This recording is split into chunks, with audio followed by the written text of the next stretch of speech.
everybody. What's going on? Seth Vinree here for another Saturday night chill night. We're going to just chill out tonight. How is everybody?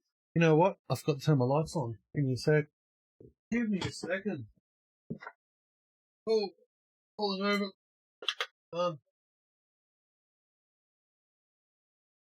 Whoa, that thing's crazy. Whoa.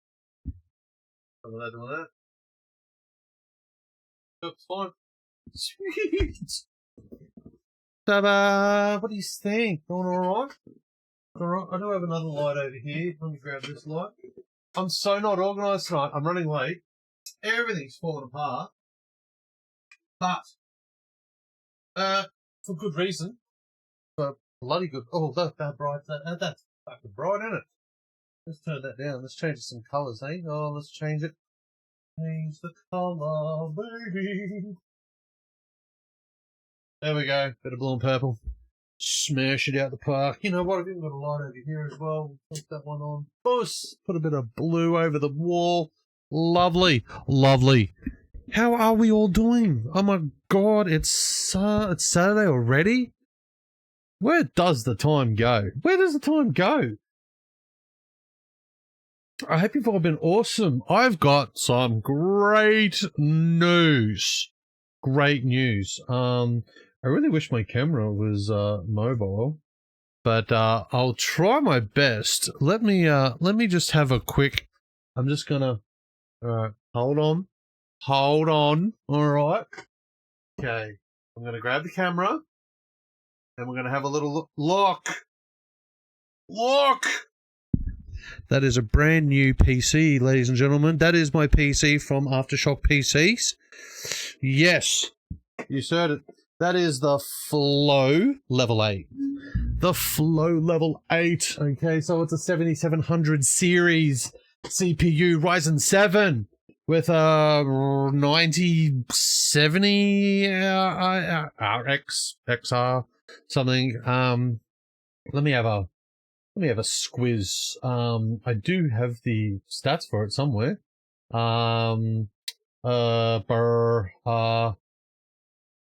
Maybe in the emails they sent me. Let's have a look. Let's have a look. Little aftershocky. Now, if any of you, if you're not aware, all right, because you probably aren't aware, but there was a big kerfuffle when it come to the to this PC.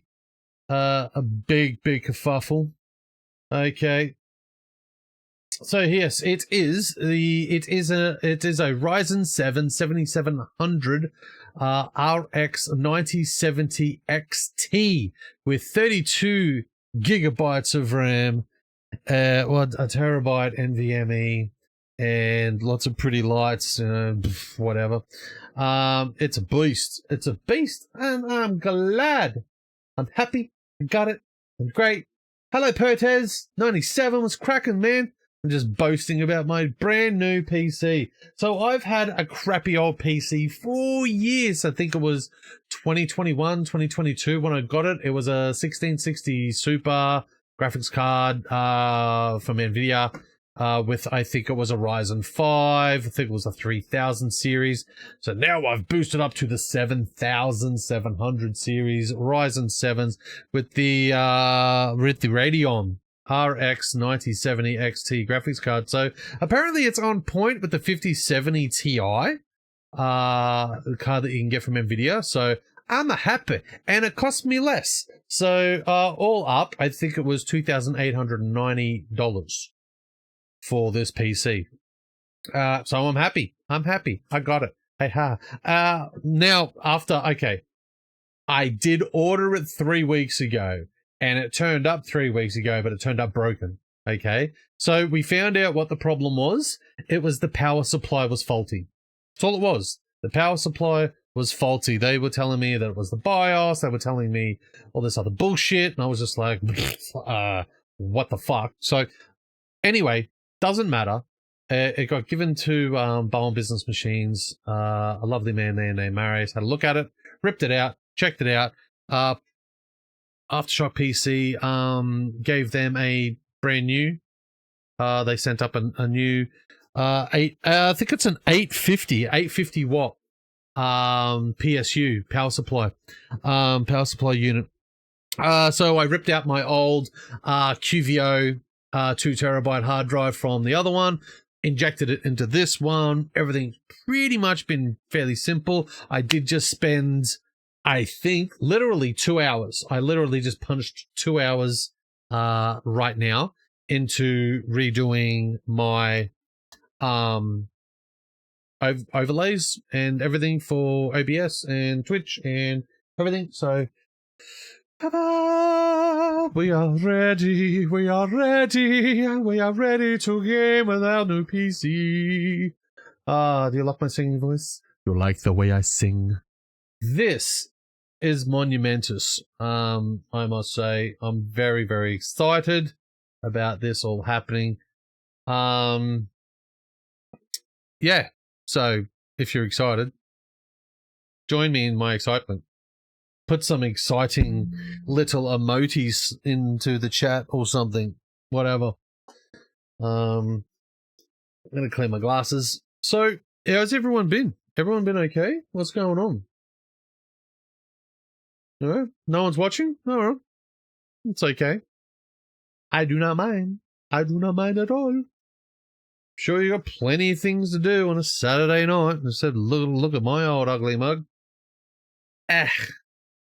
But we are going to check out the latest news in gaming for the end of the week. Okay, let's do that. Let's find out where all the news is. So if you want to find out any of the news articles that we're going to be doing, they are on the Catastrophic Level Events Facebook page. You can jump on there, check it out, see what's happening. All right. Now, the first one we're going to have a look at, I'm just going to chuck this up here right now, is there's a new Hitman game. Wicked. Can't wait. So IO Interactive has taken Agent 47 across the globe. It is a new Hitman game. I can't wait for this. IO Interactive has taken Agent 47 across the globe over the course of the Hitman series, and at every stop, the toy box of gameplay possibilities continues to expand in unexpected ways. The franchise has experimented with a host of different modes from the past few games as well, and while one particular mode hasn't been seen around in 8 years, it will be making a return in a newly announced Hitman game.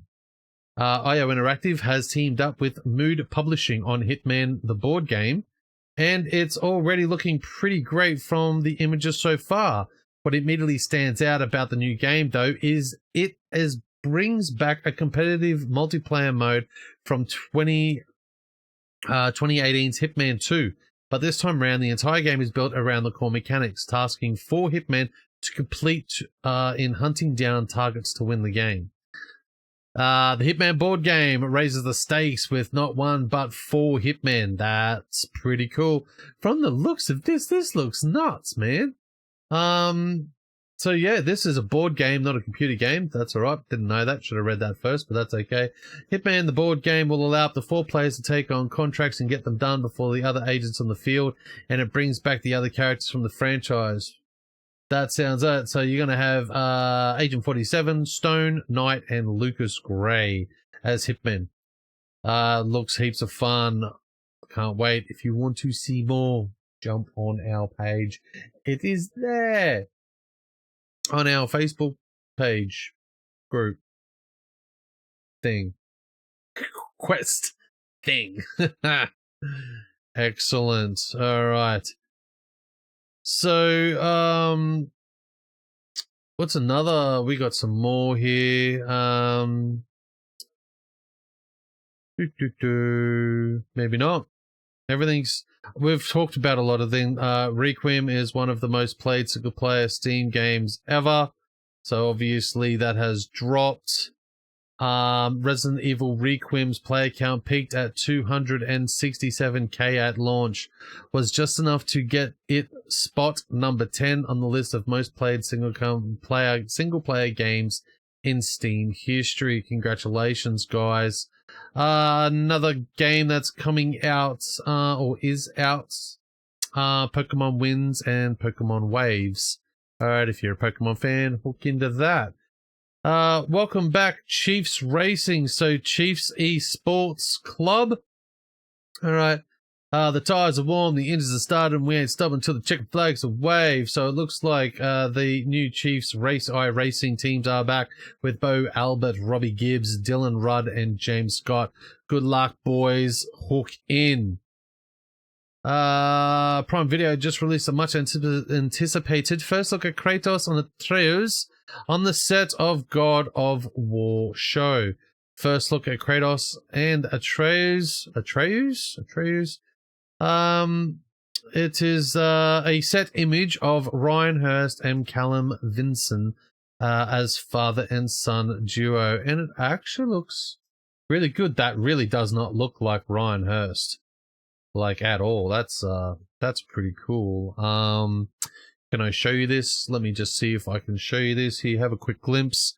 There you go. First look. All right. Wicked, right? Cool. All right. Back to me. Back to me. All right. What else? Oh, it's more Pokemon. So yeah, that's Pokemon Winds and Waves region. Winter contingency has been declared. Take no. Oh, what is this? This looks like it actually looks like Halo. But it's a tabletop game. Flashput expansion. That looks pretty cool. That'd be nice. I should get back into tabletop gaming. I really liked it. It was a lot of fun. Netflix 4-part sci-fi show is a rare streaming gem with 0 bad episodes.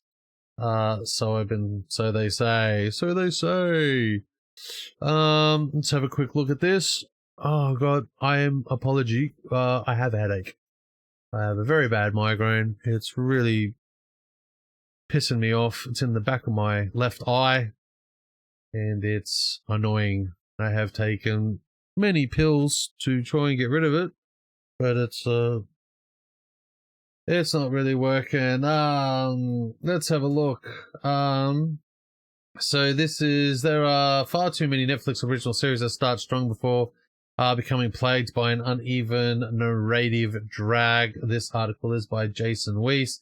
Out far behind their creative peak, of course, the streaming platform has also robbed plenty of acclaimed shows of the mere opportunity to jump the shark.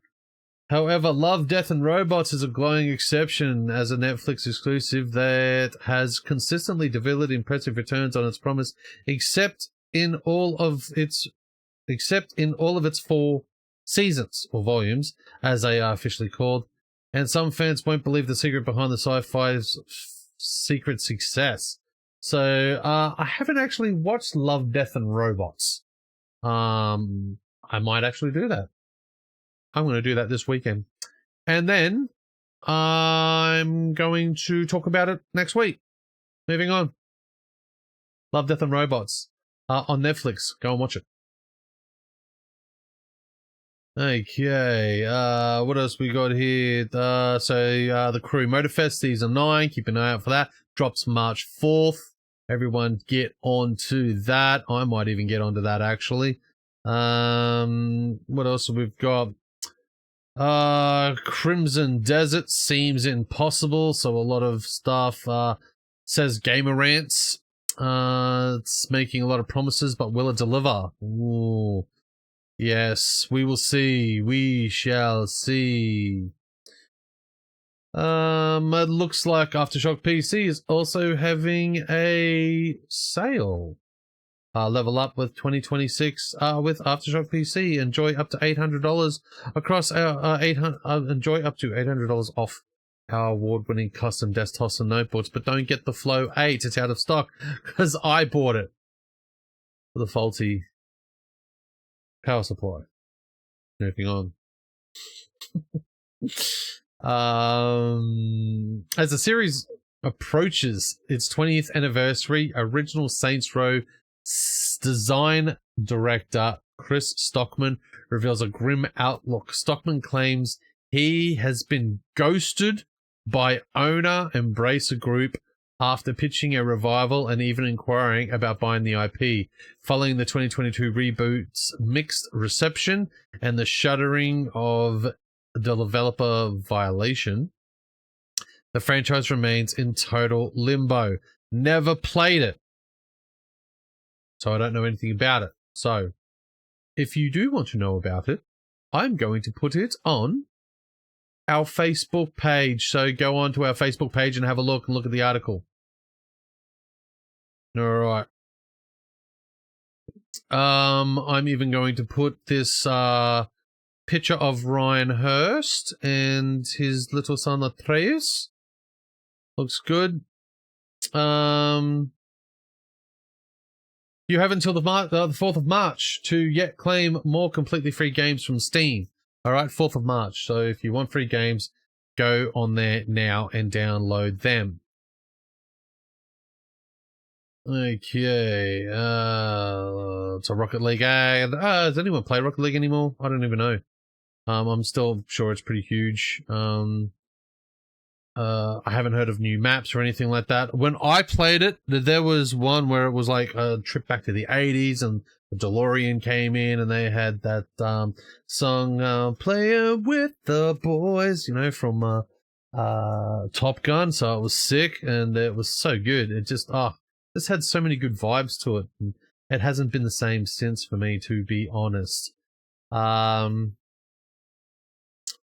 So what do we got here? Fans have begged for a Bloodborne remake for years, specifically from Bluepoint Games, known for their Shadow of the Colossus and Demon Souls remakes. So it looks like they're screaming.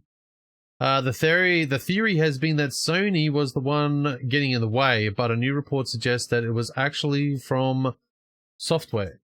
Links in the comments for more. All right, so if you want to know more about that, jump in to our Facebook page. Check that out. All right. Looks like there's another Teenage Mutant Ninja Turtles. So it looks like Teenage Mutant Ninja Turtles coming back. So not only is Teenage Mutant Ninja Turtles: The Last Ronin going to be out soon, this is called The Magic the Gathering is having a Teenage Mutant Ninja Turtles set, and it's almost here. And CBR has previewed it ahead of its launch, testing out its ninjas and mutants. Check it out, guys. Magic the Gathering now has Teenage Mutant Ninja Turtles. I will have to tell my young fella Thomas about that because that'd be sick. I'll tell him to make me a Teenage Mutant Ninja Turtle deck, and that'd be cool. All right. So, for some reason too, the other day, Anno 117 Pax Romana, it's on special, but for me, for some dumb reason, I don't know, I got it for free. Thank you Ubisoft. Free Anno, love it. I can't wait to play it. Might even download that and play that tonight. I don't even know. We shall see. Actually, let me get on that. Let me see if I can. Actually, I don't think I can get it on Steam. No, I didn't. It wasn't Steam that I got it for. I got it on Ubisoft, I think. I got it for free on Ubisoft. What's that? Ubisoft Connect? I think it was. Yes, it was Ubisoft Connect. And I'm just going to have a quick little squiz at it. Just wondering, what do you guys think? Should I have some extra lighting over here? Like over there on Tom? Maybe like a little light instead of a plate with some old pizza crusts on it. Oh, hey, you fucking grot. All right, let's have a look. Library. Anno. Look, it's just here, ready to go. I'm going to just start downloading this, to be honest. No, can I actually have it on my D drive, please? I'm going to put it on my D drive. Yeah, put it on D drive. Thank you. D drive, Anno. Space required. No, I don't need a start menu shortcut, and I don't need a desktop shortcut. Thank you. I accept and agree. And yes. Can't wait to play that. That's going to be sick. I'm going to download that right now, and it's going to take 10 hours, 5 hours, 4 hours. Don't know. Okay, 3.5 hours. 3.5 hours? Yeah, you might be able to fit her in. Let's see how we're going. Oh, no way. Oh my God. Oh my God. Gen X's. Oh my God, Gen X's. Hold on to your spectacles. Have I got some news for you, for all you Gen X's, all right, and maybe some millennials, but I'm going to say Gen X's. Whew. I used to watch this as a child. I used to watch this as a kid before going to school, all right, like primary school. Like, I was a little fella, all right? This is back in the 80s. There is going to be a live action Astro Boy film. Are you fucking serious? That is awesome. Reportedly in the works at Sony I love you, Sony Pictures. I do. That is just, not only are you bringing back like He-Man, like my most loved, like I had He-Man figurines, I had Snake Mountain with the snake thing that would come out and you could talk into it with beeping your voice and you'd sound like Vecna, you know. It was cool, and now you're bringing me Astro Boy, dude. That's wow. Astro Boy was sick. If anyone doesn't know what Astro Boy was, Astro Boy, if I can, like, I haven't thought about Astro Boy since I was a child. So let me actually dig back into the memory banks of my mind and tell you what I think I remember Astro Boy was. I'm fairly certain it was based in the future. And there was a scientist, and I think he lost his child. I think he lost his son. So what he did, and I think there was some evil happening, and anyway there was like I think it was some kind of like robotic race or something like that, and anyway he built a robot to replace his lost child, and I think he even called him son and he called him dad or anything, but anyway he was the most advanced robot ever created. He could fly, he had rockets in his boots, he could hack machines. He was super powerful, super strong. And I think he was AI as well. He was an artificial intelligence. And he had his own thoughts and his own feelings and everything like that. Like, he was almost a real boy. And it was an amazing thing, and I think there was one main bad guy, and he would make robots and that to rival Astro Boy. But I think Astro Boy, I believe, also had a secret identity. So I think he was so lifelike and so real that people actually thought he was the professor's child. But then he would take his clothes off. Weirdly, he would take his shirt off. I think all he had was like a pair of underwear on. Weird underwear and red boots. And he would fly around and destroy, the bad guys and blow stuff up. And he had laser eyes and all this other cool stuff. So that's wicked. That's really wicked. I'm super keen for that. No other, like, I'm just reading some of the comments. I did, though, there would be a sequel of Astro Boy. Cool, awesome to hear this. Yes, awesome. I'm pumped to see a live action Astro Boy. And then this one guy is just, yes. That is cool. Elliot Page cast as Astro Boy. Really? Interesting. I will keep everybody up to date on the live action Astro Boy film. That is cool. I bet you I go and tell my wife they're making an Astro Boy film. She'll be like, what? What's Astro Boy? What's this? I have no idea what you fucking mean. I'm like, it's Astro Boy. Come on, man. No. And she was born in 92. So, and I was born in 79. So there's a bit of there's a huge gap there. But Astro Boy was sick. I can't wait for an Astro Boy TV show. Like, He-Man's gonna rule. I'm just wondering what other, like, I remember I used to watch a TV show called Gummy Bears. Were they Gummy Bears? I think it was the Gummy Bears. And they were these cute little bears, and they lived in this magical forest, and they had this berry that they would pick, and they would squeeze it into juices, and it would make them bounce, and they'd bounce, and they'd boink, boink, boink, boink, boink, and they'd bounce all over the place, and it was like their secret power, but it also made them super strong. And they could, like, rip trees out of their things and throw them, like, but it would only make them strong for a short period of time.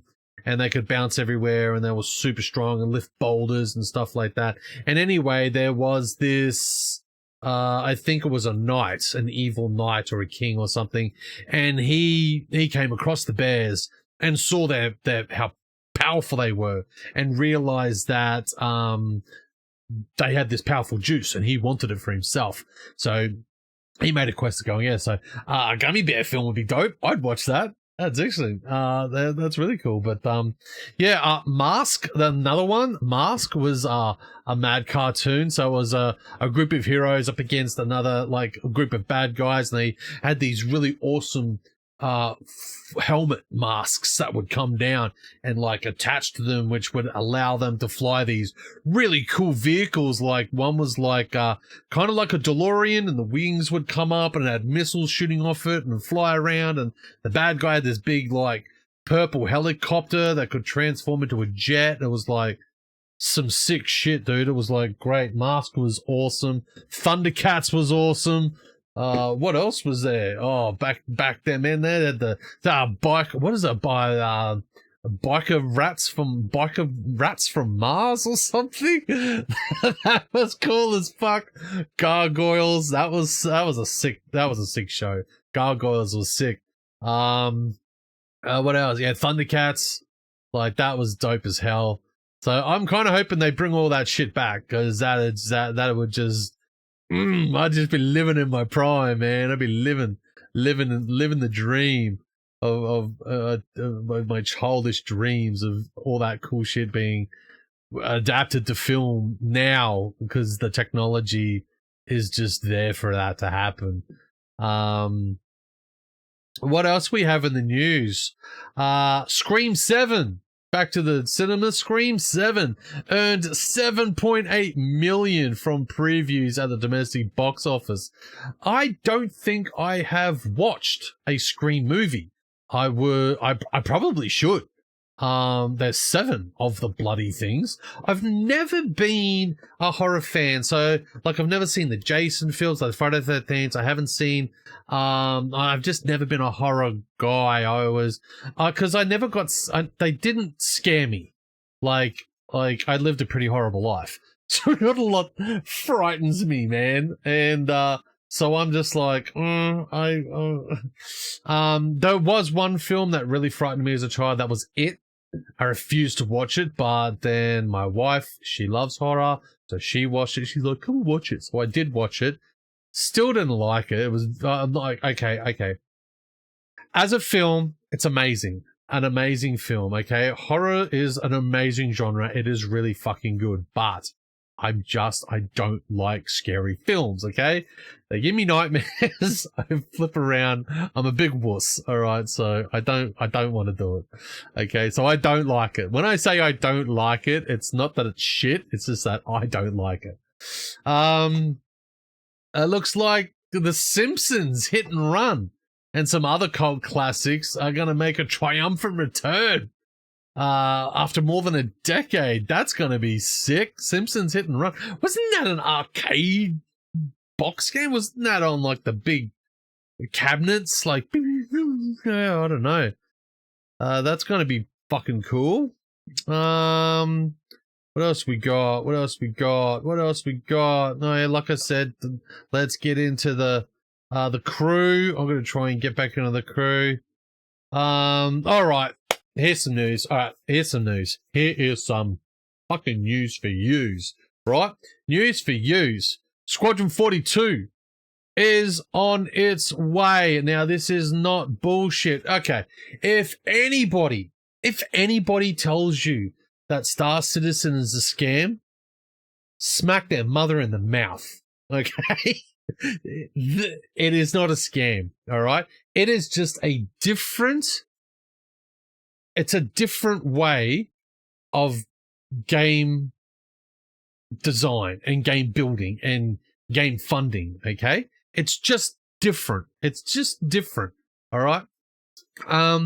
Yes, you pay real money, okay? Yes, you pay real money, but so do fucking loot boxes, right? So do loot boxes. You drop all your money on a loot box to get what? Some skins and some bullshit that doesn't really help your game? This does.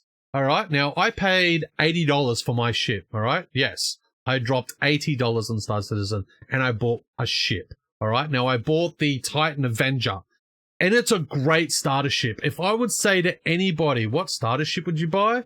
Get the Titan Avenger. All right. For 2 reasons. 4 reasons. I'll give you 4 fucking reasons. 1, it's agile like you wouldn't believe. It is super fast. It's super tank heavy. All right.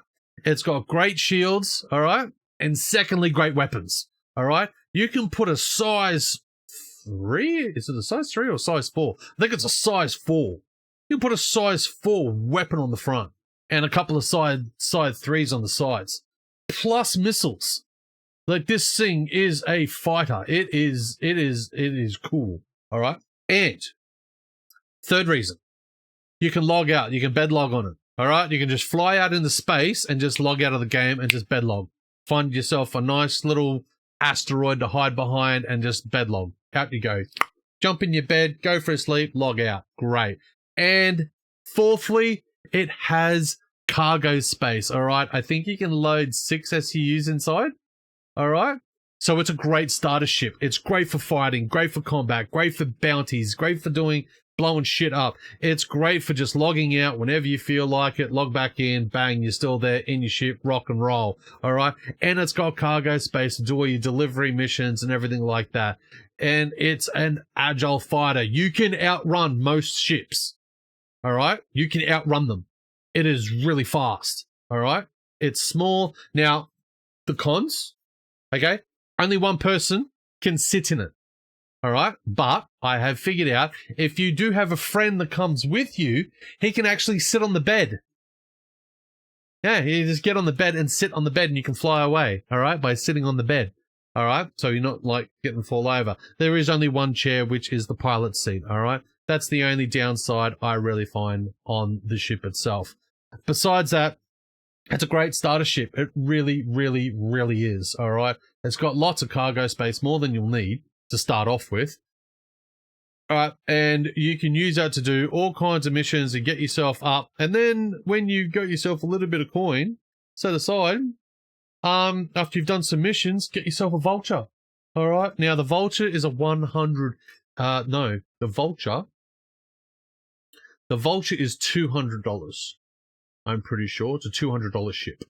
All right. Now the vulture is a 200 Australian dollars.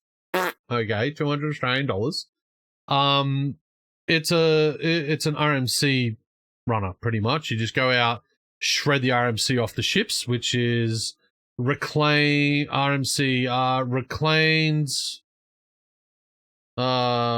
construction materials or something like that. Or reclaimed materials, also recycled. Yeah, I think it's what that's called. RCM. Anyway, it's when you strip the hull off a ship. All right, and that you can. I used one of those, and I got my 15 million or my whatever my $15 million was. Took a long while to then go buy my reclaimer. All right, which crushes whole ships. All right, so it's fine. All right, but yes. buy it. Go and buy a ship. Buy a ship. The game is free. It's a free game. The game is free. Get on there, download it, as long as you got a good PC that you can run it and shit like that, all right? Get it, run it, and then drop $40. Drop your $50 and buy yourself a starter ship. Buy the Mustang, all right? Then you can upgrade. So what you do, you can add another like $30 on top. So you can add $30 onto your $50 pledge and get yourself the Avenger Titan. And then you can add money on top of that and buy the next ship, and then money on top of that and the next ship, next ship. Okay? You don't have to go straight out and buy a $200 fucking ship. You don't have to go and drop $1,000 and get awesome ships. You don't have to do that. All right? You just start off basic. But that's just the way it is. All right? You buy the ship, then you earn coin UEEs, Universal Credits, in the game, and that allows you to buy other ships. All right? If it sounds stupid, you're stupid, okay? Because it's just another way, all right? It's like buying loot boxes or anything. It's just like anyone else dropping money. It's like buying this special edition for $180. You still get the game, but then you might get a soundtrack and maybe some skins and a stupid pet or something like that, right? What's the difference? There is no difference, okay? Except this, you actually get a physical item you can use, which is a ship that you fly around in, which is your home, and it's a part of you. All right. So cool. So Squadron 42, right, is the single player game to Star Citizen. All right. It is a cinematic single player space adventure set in the Star Citizen universe, where you take the role of a pilot and carry out major space missions. The 5 major features of Squadron 42: star-studded cast. The people that are in this, it will blow your mind, all right? Not only like feature performances and voice work from well-known actors like Henry Cavill, all right, Superman himself, Mark Hamill, Mr. Skywalker himself. Not only, there's also Mark Strong. Okay, if you don't know Mark Strong, look him up. He's an amazing actor. You'll know him and his big bald head. All right, you'll know Mark Strong. Okay, you will also know Gary Oldman from. He plays nearly every bad guy in the 80s and 90s of He was he was also in The Prisoner of Azkaban and Harry Potter. All right, as Uncle Sirius. Like he's in it. What's her name? Gillian. Was it Karen? It's not Karen. Gillian. Fuck, I forget her name. She played Dana Scully on the X-Files. She's in it. All right. There are so many people. Now, I'm going off memory, not what's written here. But anyway. Hello! I have a visitor. Hello, my wife. Ooh, thank you. I got some nibbles. Thank you, my lovely. I love you so much. So hi to everybody. Hi, everyone. Hey, everyone. Oh, I got some dipping sauce and some sweet and sour, baby. Oh, Jira. Hello, you've been there for a while. Hello. How are you? I'm sorry if I don't pronounce it properly, okay? I can't even talk normal English, let alone anyone else's. So, how's it going? Jira? Jira, there you go, man. What's cracking? Say hi. Feel free to say hi in the chat. Feel free to also jump on my Twitch and become a follower. That'd be great. I just got 25 yesterday.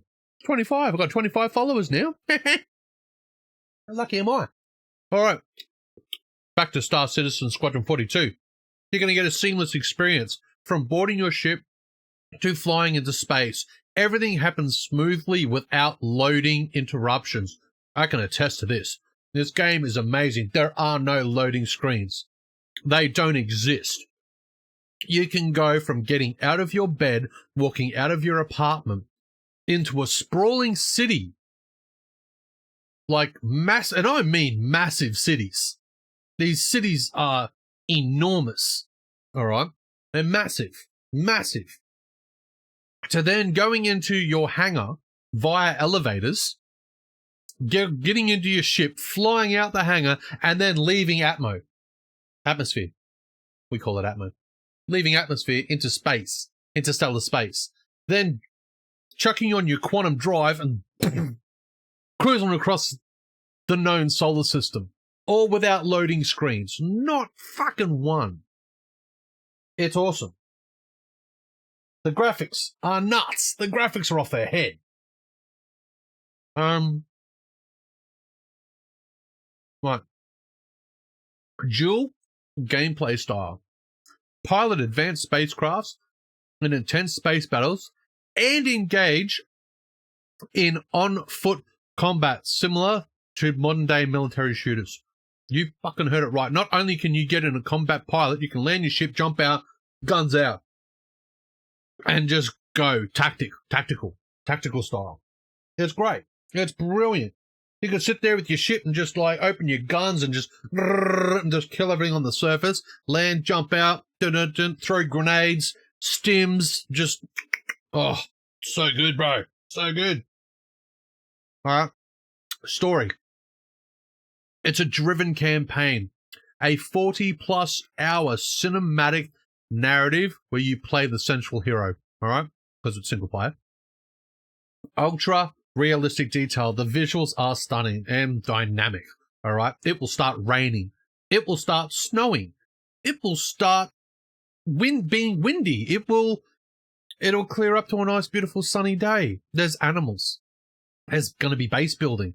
There's going to be all kinds of cool shit. All right, that's in the, probably not in 42, but, base damage for, what's this? Stunning visuals or dynamic location. Base damage for a highly immersive experience. Officially planned to launch in 2026 exclusively on PC. This is not going anywhere else but PC. So if you want it on console, forget about it. It won't run. They can't even get it to run properly on a PC, man. At the moment. It's have a lot of issues. But it's it'll run. It'll go. It's fun. Don't get me wrong. It's just tough to have such a game. They even invented server meshing. Like, they invented it. A server meshing where you've got one server here and one server there, and you can throw something across the server line and it'll just keep going. Doesn't stop. It's natural. Like, they've meshed all the servers together. It's crazy. All right. Yeah. So if you want to know more about that, go on our Facebook page. All right. Catastrophic level events at Facebook. Check out the article. It's all there for you to have a look at. Okay. What else have we got here? Looks like that's pretty much most of the news. Oh, a little bit of news here. I hope you don't mind. I don't want to get too into this, but Ahmed Al-Hamed, all right, is laughing all the way to the bank as he plows millions into gold. All right. So Ahmed Al-Hamed is the hero of Bondi, who stopped one of the Bondi terrorists from killing Jews on the beach that day at the Bondi massacre. He's been getting rockstar welcomes everywhere he's been going. He's a true hero. He's a true Australian. It doesn't matter, as far as I'm concerned, it doesn't matter who you worship to, as long as you are an Australian when you come here and you become an Australian and you live Australian. All right. You love each other. You look out for each other, hand in hand, mate by mate. All right, and you love everyone around you. You love your mates. All right, that's Australian. All right, you take care of each other. That's what it is to be Australian. All right. If you can't do that, don't come here. Now, let's have a look. Oh, yeah. So, what is this? So this looks weird. This says a year of 4 fighting game movies. Mortal Kombat 2 drops May 8th, and the Street Fighter movie arrives in October 16th. So keep an eye out for those guys, man. That's gonna be sick. I can't wait for those. Now, where else? What else we got in the news? How long have I been doing the news for? Nearly an hour. Oh, here's something. So, join Mendrix and M and formal casting as they bring us the action from the first week of league play for Rocket League in the Australian Esports League for High School Rocket League, okay? I know I just said league like 80 times, and that's okay. All right, tune in live from 1 p.m. Australian Eastern Standard Time, or is Australian Daylight Savings Time, at twitch.tv AU Esports League or youtube.com/AU Esports League. All right. The Australian Esports League is proudly sponsored by Aegon, by AOC, HyperX, ANZ, Officeworks, and Odomni Australia. All right. So get into that. There's going to be a lot of high schools getting involved in Rocket League this year, so it's going to be really good. In the International League of Esports, Stage 1, the Esports Professional League Pro League Season 23 is kicked off. Okay, if you guys want to get into that, go to hltv.org and get all your information that you want on Stage 1 and everything that's happening in esports around the world. Van the world. So I'm going to try and eat while my food's still warm.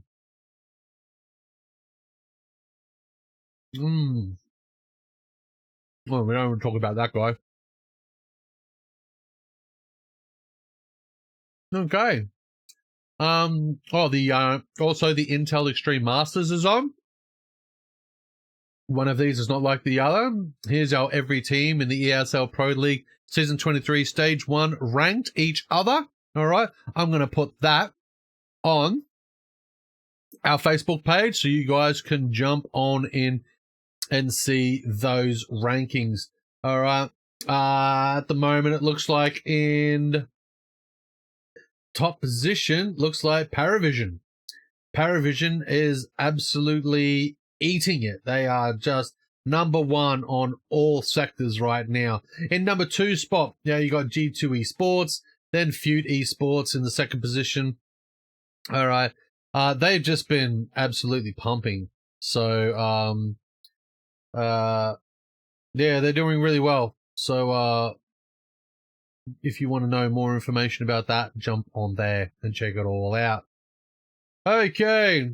Now, we've been feeling a little nostalgic lately for some Far Cry Primal this week, so we went searching for others celebrating too.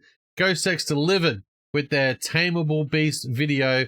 Different creatures pose different challenges when taming, and Ghost X shows how they're done each one, including defensive against saber-tooth tigers. So you can jump on the youtube.com page and have a look at that, Far Cry Primal. Taming all the beasts in Far Cry Primal. I will put the link on our Facebook page. Check that out. Oh, right. Dun, dun, dun. Oh, what's this? Operation Silent Hunt launches March 3rd. It's the Solid Snake Operator with a new tactic, 45 secondary weapon, MGS-inspired event, major balancing updates, 1v1 arcade, modernizing Aragon Villa and Coastline, new black skins, and more. What game is this? I'm not sure. I'm pretty sure it's Snake. I'm pretty sure. Pretty sure it's Metal Gear Solid. Alright. Okay, and another one here is we got Bethesda director Todd Howard confirms that the Elder Scrolls 6 will abandon the creative details seen in Starfield and Fallout 76 to return to the studio's classic open world exploration style. Powered by the next generation Creation Engine 3, the project is being helmed by a veteran team, including the majority of the original Skyrim developers. While the game is playable internally and approaching a major milestone, Howard warns it remains a long way off as they prioritize quality over speed. Ooh. All right, so as of Todd Howard. All right, I'm going to drop that on the Facebook page as well. Also, looks like we're going to be getting a sequel to the wonderful, amazing movie starring our very own late Val Kilmer, Heat. The Heat sequel, 31 years in the making, has added another star to its cast, with Christian Bale joining Leonardo DiCaprio, Austin Butler, Bale, Adam Driver, Ana de Armas, and Al Pacino. That's going to be sick. Can't wait for that. All right. Cool. Well, what we're going to do now, has that game finished downloading? I don't think so. That's going to take hours.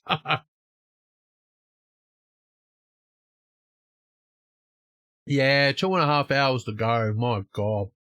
That's crazy. Might have to play something else.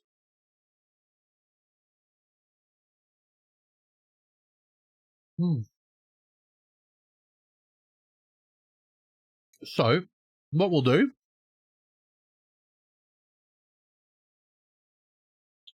is we'll chuck on.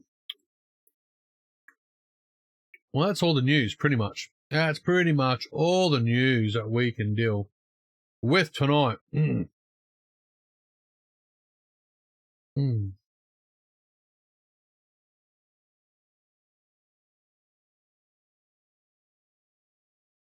So, what we're going to do is we're just going to take a quick look, okay, at this new game that's coming out, which is Crimson Desert. All right, so it's going to be stop what you're doing. Pause whatever podcast you're listening to.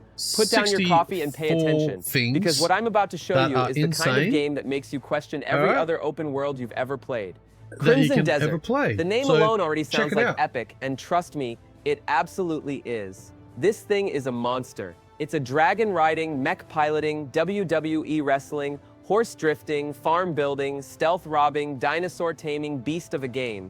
And today we are going through every single thing you can do in it. I'm not exaggerating when I say this video is long. It has to be, because this game, it has more features than some MMORPGs I've played for thousands of hours, and it's a single-player game. So buckle up. We're going deep today. From the moment you boot this thing up to the moment you realize you've lost 3 hours just messing around with your horse's armor color, yeah, that's a thing. We are covering it all. Cute quick thing before we dive in. If you're new here and you're into games like this, the big, ambitious, ridiculous open worlds that try to do literally everything, hit that subscribe button right now. This channel covers all of it, and we're just getting started with Crimson Desert content. Okay, for real now, let's go. Let's start at the very foundation of Crimson Desert, the world itself. And I need you to understand the scale of what we're talking about here before I go into specifics. The continent of Pywell spans approximately 74 square kilometers. For reference, that's comparable to Skyrim. It includes 5 major regions, each with completely distinct geography, cultures, and atmospheres. You've got mountains, open plains, frozen tundras, scorching deserts, underground cave networks full of puzzles, coastal zones, ancient ruins, shrines, and floating sky islands called the Abyss. I'm not showing anything. Yep, we'll get to those. Now let's talk about how you move through this world, because Crimson Desert's traversal is one of the things that immediately sets it apart from everything else out there. You can switch to first-person perspective at any point during exploration. Sorry, now, my before little you mate get on too TikTok excited, there. this isn't a full first-person game. Combat stays in third person. But for exploration, you can walk through this world from your own eyes, and given how insanely detailed the environments look, this is actually a really cool option to have. Not many games of this scale bother to include it properly. Crimson Desert does. Breath of the Wild fans, listen up.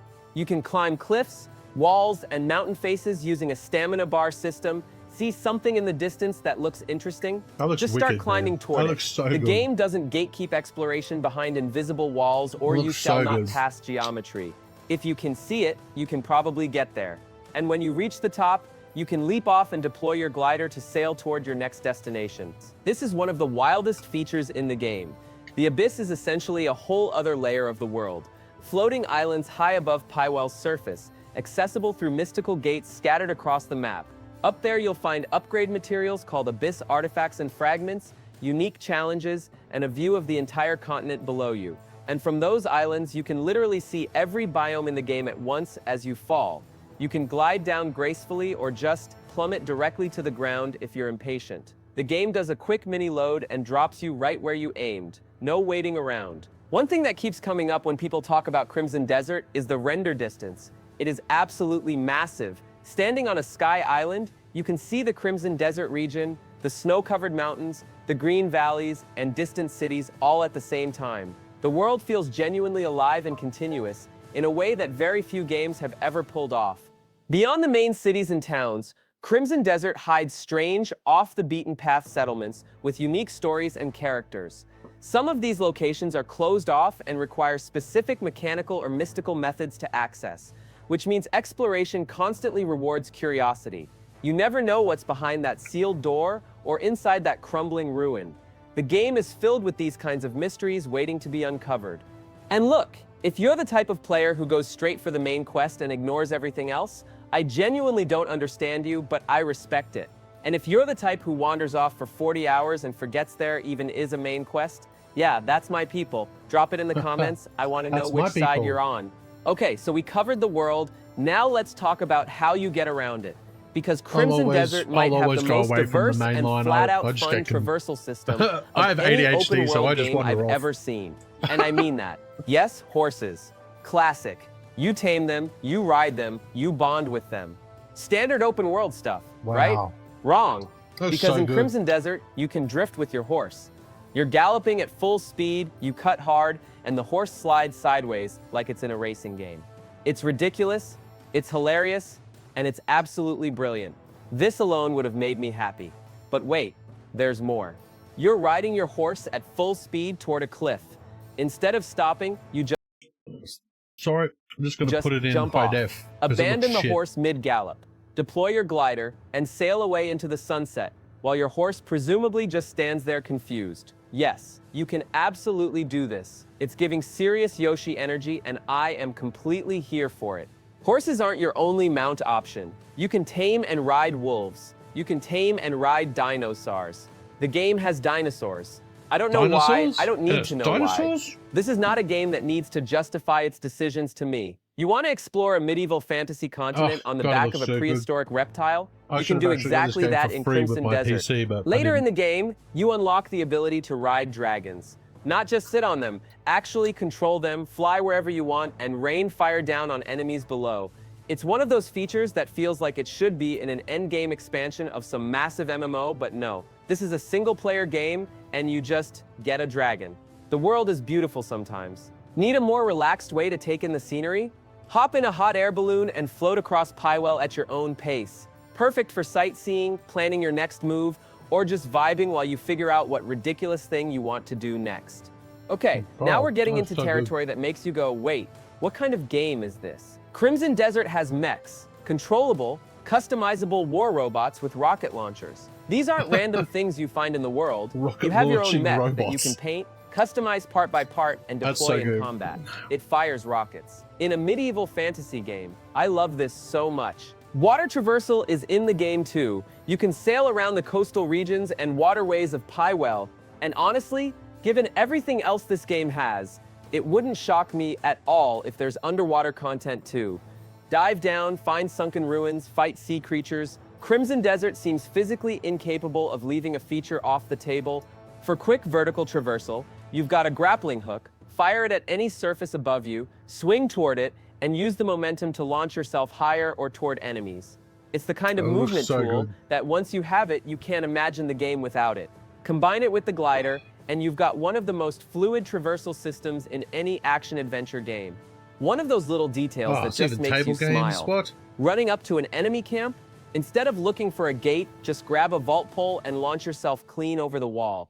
It's one of the earliest things shown in Crimson Desert's trailers, and it never stopped being cool. So good. Pure physics-based fun. Seriously though, horse, wolf, dinosaur, dragon, or mech? What's your main? I feel like this question tells me everything I need to know about a person. Drop it below. All right, this is the section I've been most excited about because Crimson Desert's combat is genuinely one of the most creative, physics-driven, and chaotic systems I've ever seen in an action RPG. The developers described it as a fighting game embedded inside an open world, and watching the footage, you absolutely believe them. The core philosophy here is freedom. There are no class restrictions. No, you can only use these moves if you spec'd into this skill tree. You freely mix weapon attacks, unarmed strikes, grapples, environmental interactions, and special abilities, all in real time, all in the same fight.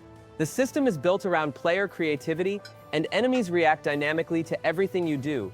Crimson Desert bridges the gap between its medieval fantasy setting and something far more interesting by including swords, spears, bows, and axes, but also pistols, cannons, and hand-mounted cannons. The world has moved into a new era of weaponry, and you have access to all of it. Each weapon plays completely differently and can be enhanced with elemental effects through alchemy. Fire damage, frost slowdowns, lightning strikes. Your weapons can be turned into something truly devastating.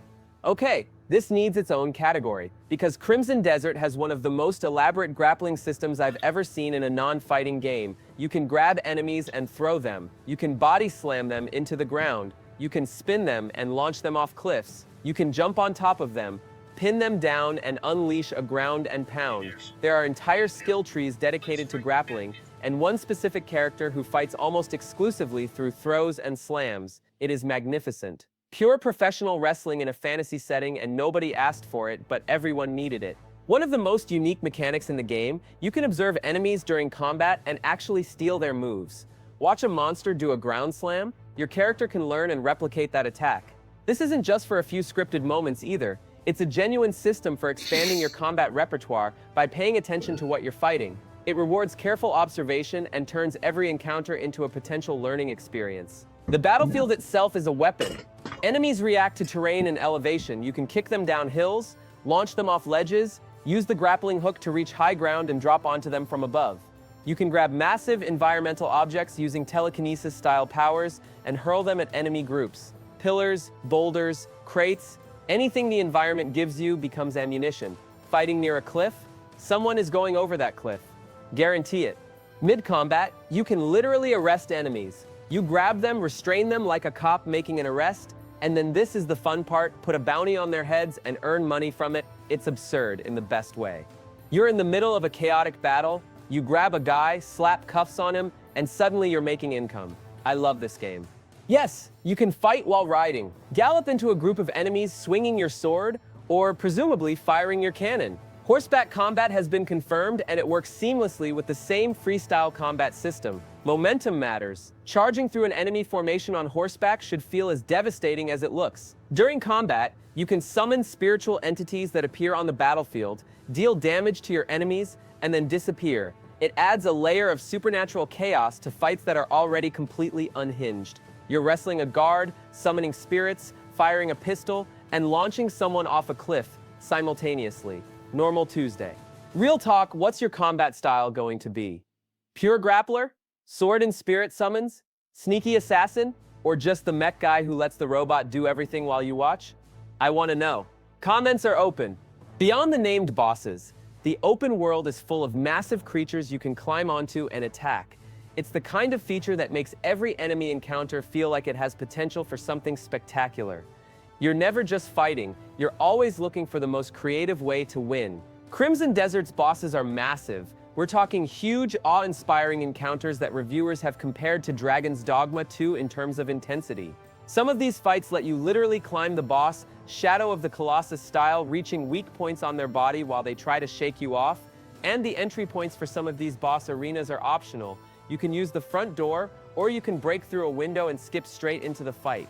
This game refuses to take itself too seriously, and I respect that deeply. Not every problem in Pywell needs to be solved with a sword. Sometimes the smarter move is to be quiet, patient, and just a little bit criminal. Crimson Desert has a full crime and reputation system, and it's one of those systems that seems like it could easily become your entire playthrough if you're not careful. You can approach enemies silently, get into position, and execute stealth takedowns that eliminate targets without alerting the whole camp. It feels more like a bonus tool than a fully dedicated stealth game, but it works and it rewards patience. Some enemy encounters are much easier when you pick off stragglers before the main fight begins. You can steal from NPCs, from shops, from enemy camps, but here's the thing. Pywell cities have laws, and breaking them has consequences. Every crime you commit chips away at your reputation. NPCs react to your behavior. Guards start paying attention, and if you get caught stealing, or worse, committing violence in the middle of a town, things escalate fast. We're talking GTA-style wanted levels. Patrols increase, guards actively hunt you, and the authorities will chase you down with real intent. And if they catch you, you go to jail. Actual prison. The game even shows that even the protagonist, a hardened mercenary captain, would have a hard time fighting off 24 guards at once, so running or going peacefully is often the smarter call. You can pay a fine to get out early, or serve your time and come out the other side with a grudge and a lesson learned. Here's a fun one. Random NPCs on the street can bump into you and steal your coin. Just like real life in a busy city, 1 second you're walking, the next your wallet is gone. But the street works both ways. You can pickpocket NPCs yourself. The morality of this system is entirely up to you. Are you the victim or the criminal? In Crimson Desert, you get to choose. Sometimes you're both at the same time.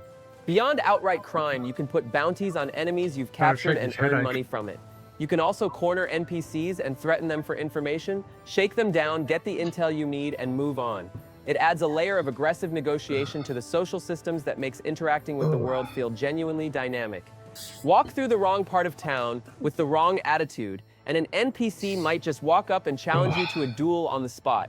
These random encounters keep the cities feeling alive and unpredictable. Every trip to town has the potential to go sideways. And be honest with yourself here, are you actually going to play the hero, or are you going straight into crime mode the second the tutorial ends? Because I think we all know the answer. Tell me in the comments. Here's where Crimson Desert shows its MMO DNA in the best possible way. The Greymane Camp. Your home base starts as a tiny tent settlement, and through your work across the game grows into a fully functioning fortified community, and you build it yourself. Literally. The story of Crimson Desert. There you go. What do you guys think about that? I know I'm super keen for Crimson Desert. I really am. I am absolutely super keen for Crimson Desert. It's I've been waiting for that for a whiles. But now, let's I don't know what to game. What should I game tonight? I should have already had this planned out, but I don't know. I just haven't really felt like, I'm missing something in my life right now. I really am. I'm not sure what I should be doing. I just I don't know. I mean, I've been playing a little bit of this, bit of Windrose. I've been playing some Hell Let Loose. I've been playing some Star Rupture. I sort of went away from Lost Ark there for a bit. You know, you know what we should do now that we're actually on my really cool PC? We should check out what our other games look like on them. Let's check them out. I wonder if my saves are on here. They should be, shouldn't they? Oh no. Let's check out Green Hell. Let's see what Green Hell looks like.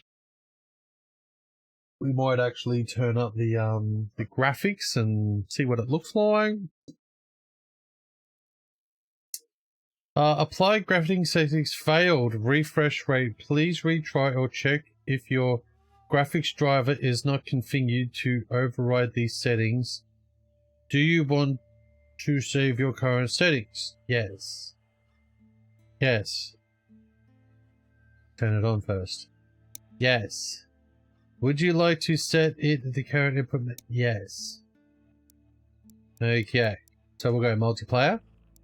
We're going to host. We're doing invite only. Can we back it up? Can we go options? Let's have a look at the graphics. So we're on high. Let's put it on very high.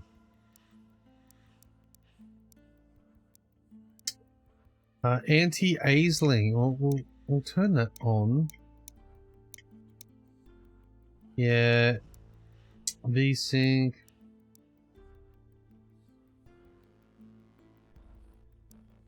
Shadow distancing, frame rate, unlimited. Alright. Accept. Change. Here we go. Let's go. Game. No. Back it out. Back it out. Here we go. Let's change these over. Oh. My goodness. Alright. Yep, we're there. And we're here. Alright. Here we go. Oh, changing it all up. Yes. Okay, so we'll go multiplayer. Everything's rock and roll. Here we go. Hosting. Continue. Continue. Let's see what it looks like on the new computer. I gotta say, it's very crisp. But, my screen is only a 1080p at 60 hertz. Okay, so it can only look so good, okay, till I get like a new monitor, which I probably will never be able to afford, so I'm stuck with what I have. Ha! Sorry.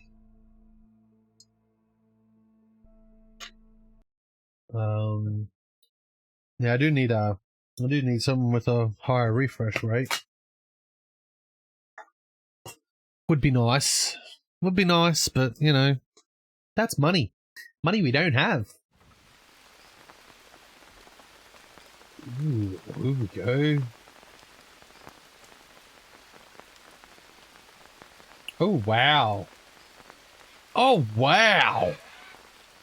Oh, look at the rays through the trees. Holy crap.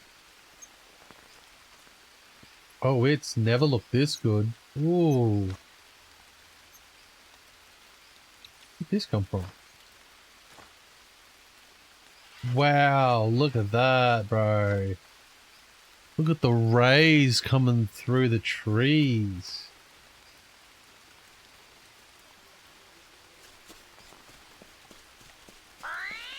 Ooh. Ooh.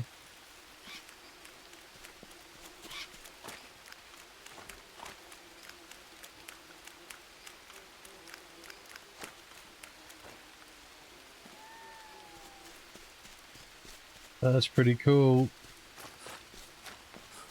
Everything just looks really wet. It actually looks wet. Like you can look at the water, you can see the water like falling and running down in the water. That's pretty cool.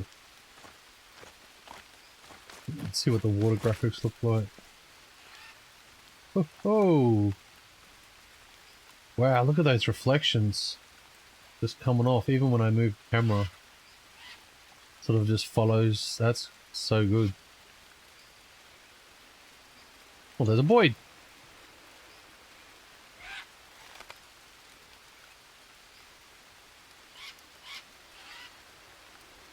Oh, lucky.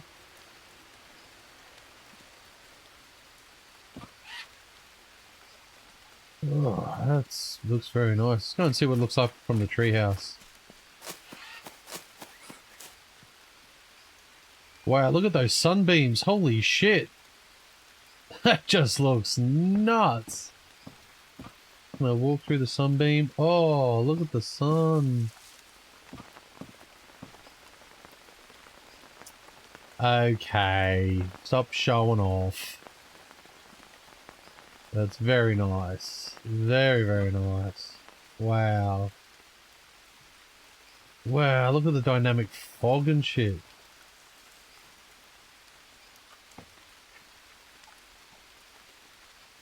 Oh, that looks very cool, man. Oh, look at all the birds. I have to admit, it's very smooth. Like, it's the move, everything's very smooth. Wow, look, I've never been able to see all them decked out like that before. Look at that, you can see the water inside the...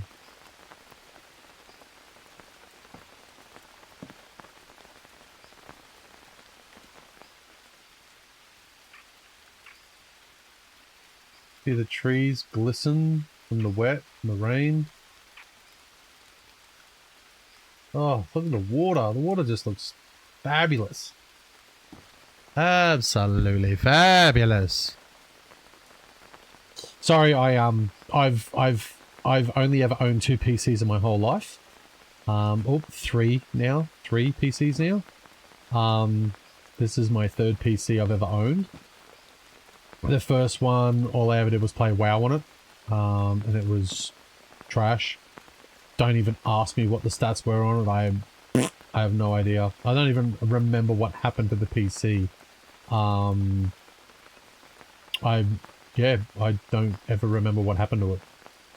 Like, I remember I had a PC and then I didn't. I'm fairly certain my ex-wife took it in the divorce. Because I don't ever remember it being gone. And the second PC is the one I have right behind me here. Which was the Ryzen 5 3000 series. Oh look how muddy the water is. Muddy water. That's dirty water. And it was Ryzen 7 3000 series with the 1660 Super. So, and it was great. It was a great PC. It really was for what it was. But this, it's nothing on this. Nothing on this. Ugh.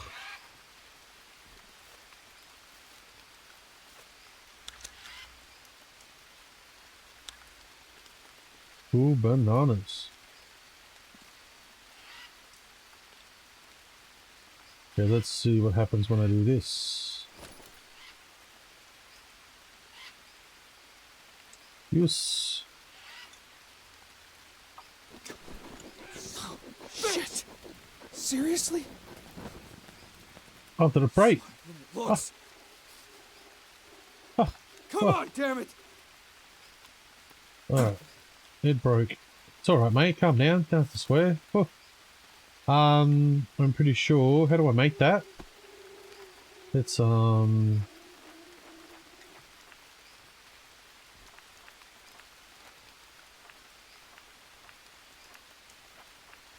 trouble fire starter is 2 stick, 2 rope. Okay, 1, 2, and 1, 2.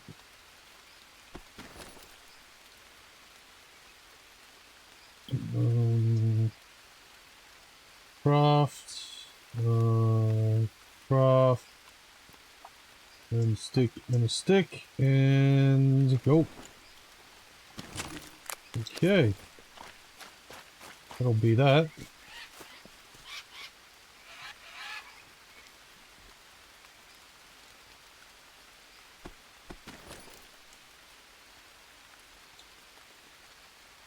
That is use.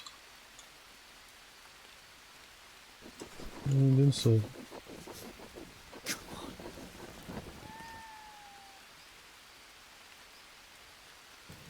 Let me get that one started. And this one already got it all. Nice.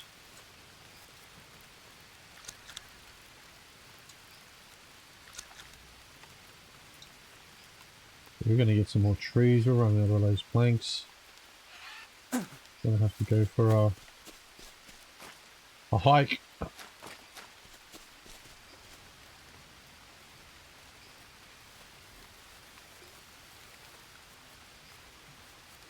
Put all the charcoal in there. Done. Oh. Hello. Oh, that's already. Harvest. Nice. A metal blade cast.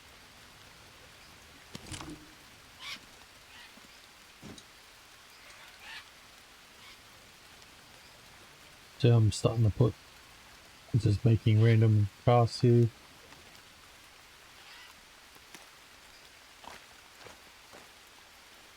And then I think I'm putting metal there.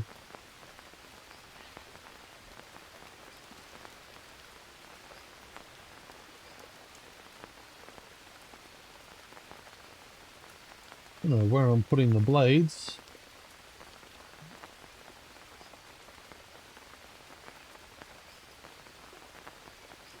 What is that?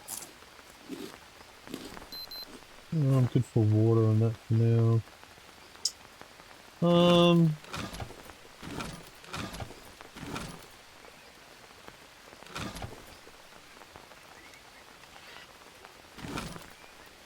There we go. I'll put them in there. Oh, sorry. It's one of those.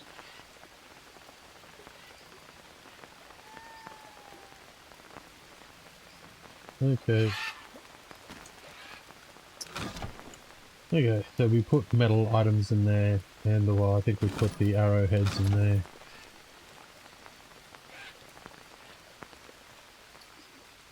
Right.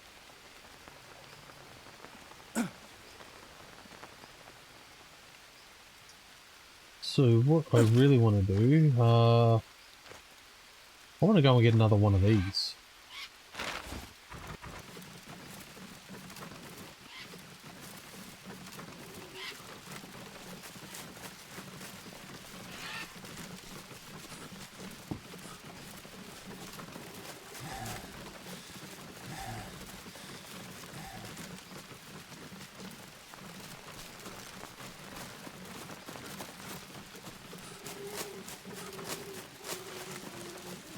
But I think I might go over there and get them.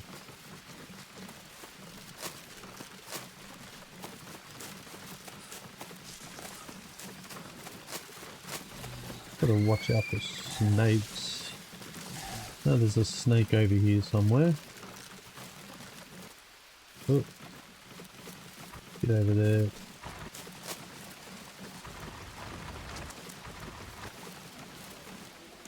I gotta be careful, there'll be a snake here somewhere. Oh, there he is. There he is.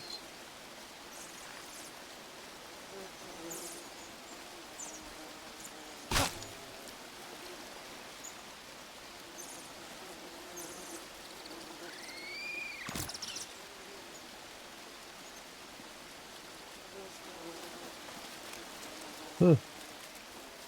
Ah. Fucking bees.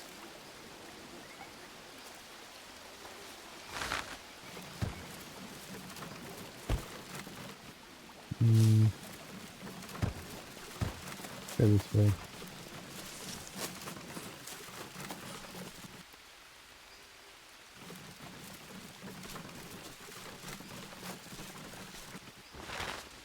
Alright. Let's have a look at some nice round trees.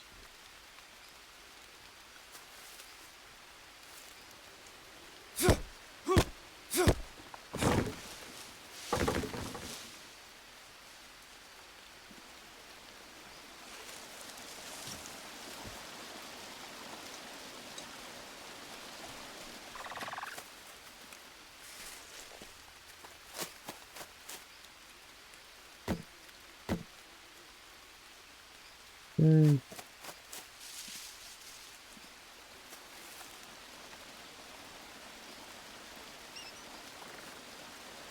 Like along there.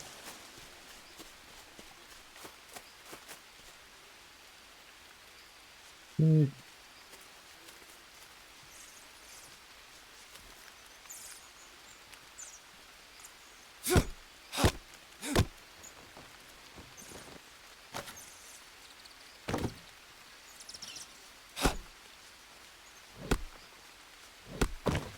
So, 1, 2, 3. 3 more logs. Oh, it's very nice. It's beautiful. Such a, just gorgeous graphics. I always knew this game was really nice for graphics, but you don't really know until you get the PC that will let it fucking actually shine. Oh, don't hit it twice, you son of a bitch.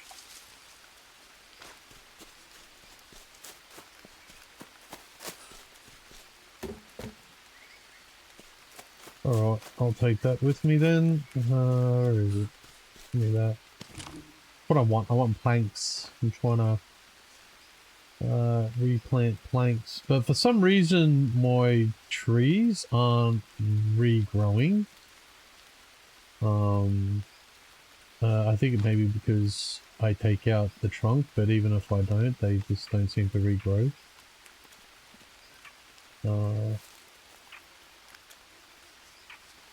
That's an interesting little animal.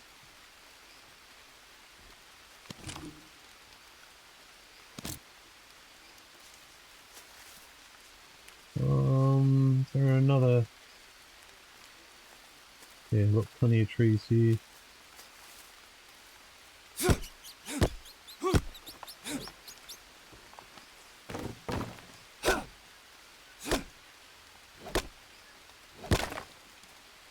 I'll pick another plank.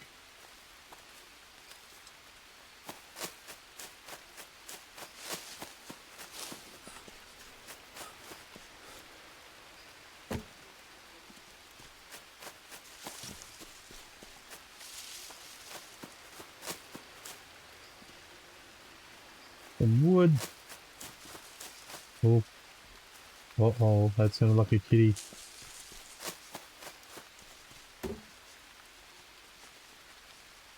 There a kitty cat here?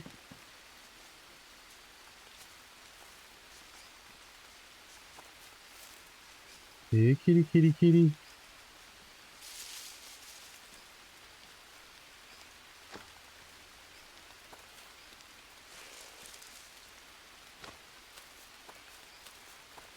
Yeah, kitty, kitty.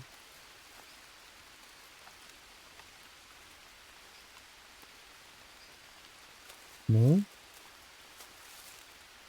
Okay.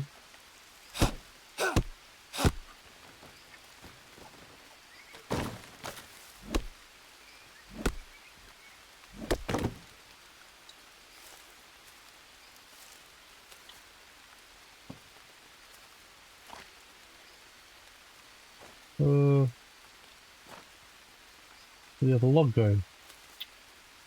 The shit, huh? Got 2 logs out of that?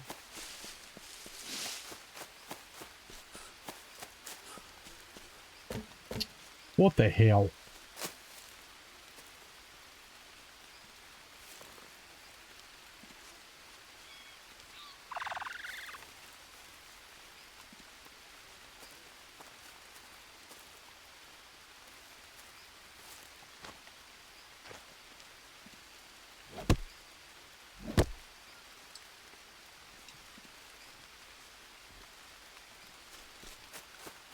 Okay, let's take those ones.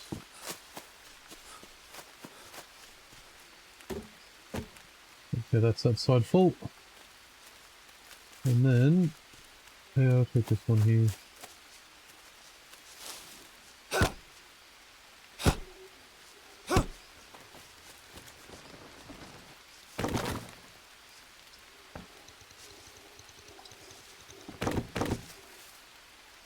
Oh. What was on me? Oh, it's ants. Oh, it's an ant. There's an ant nest there. Damn it.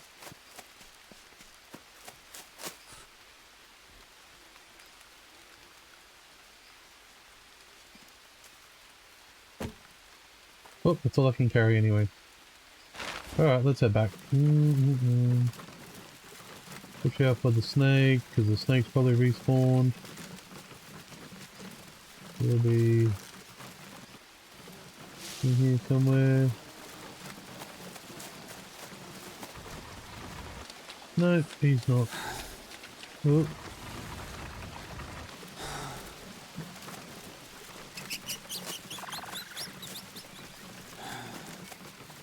Doo doo doo.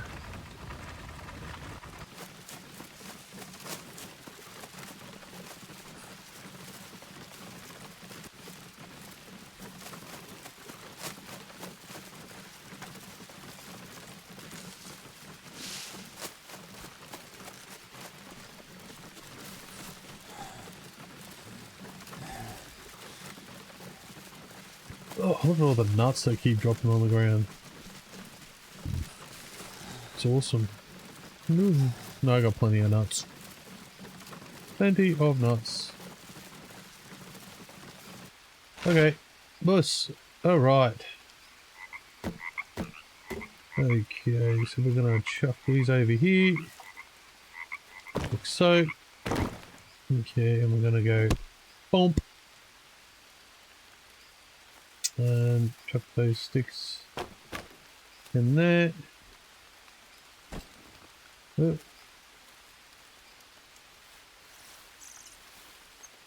There we go. And then there.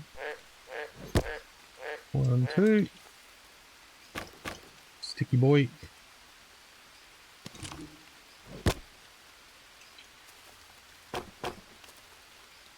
Okay, planks. 2 more, 3 more.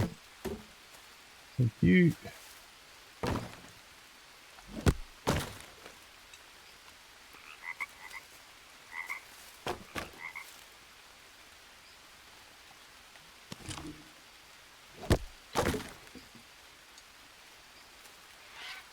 Hey, you know what? I actually haven't done this before. What if I put these in here?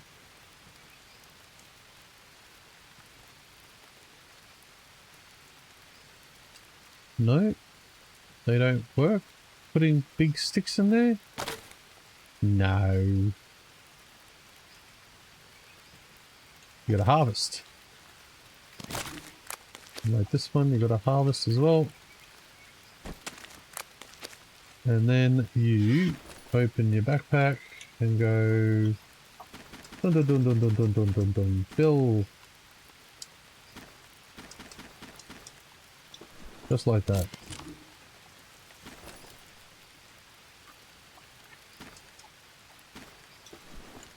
A bamboo stick. Do I have? What bamboo sticks here, I think. Choose item, bamboo stick. There we go.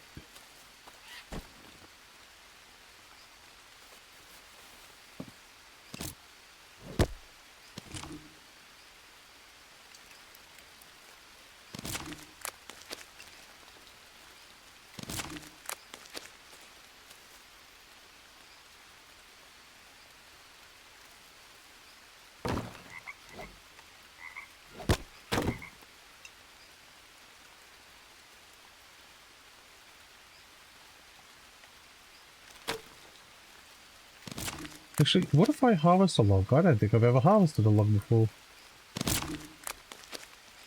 Just gave me lots of sticks.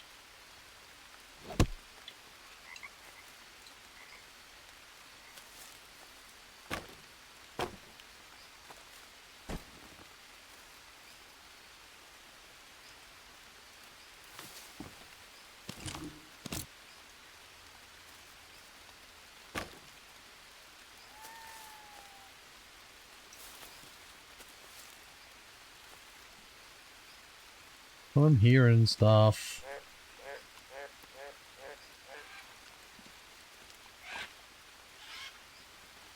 Well, if they were bad guys, I'd go, who you, where you? They'd start yelling at me. Alright. Boom, boom, ba-dum, dum, boom. Oh, hey. Oh, hang on. Before we do that.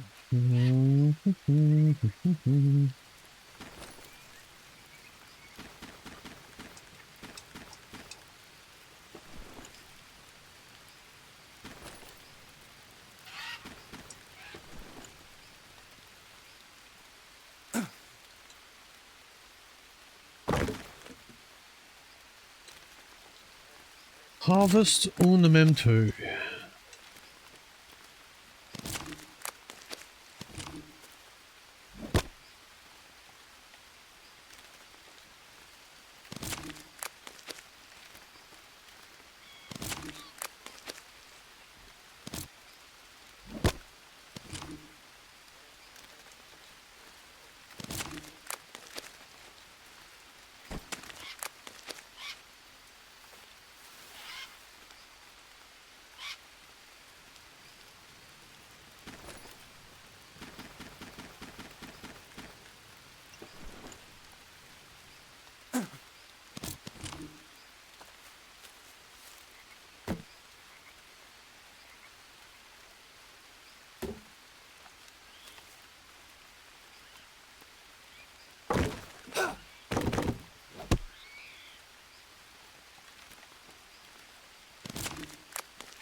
Done.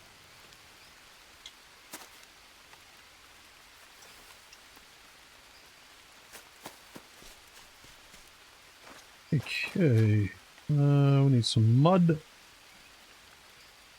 So expand. Take mud. God, I'm thirsty.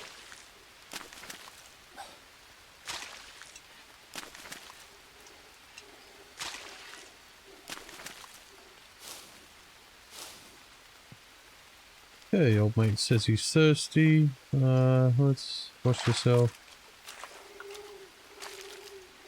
And have a little drink.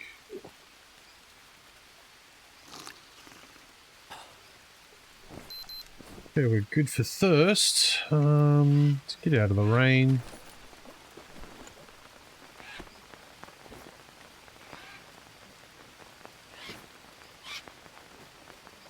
Ooh, leeches. Arr. Get off me. Sticky little leeches. Alright, I'm good.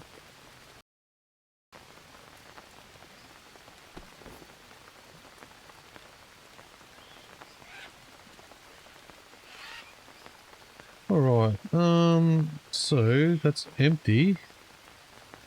Empty. Empty, empty. Okay, so give me some of that. Some of that. And one, that's clean and brew. Carbohydrates. Empty. And some more carbohydrates. Lovely. I'm all good.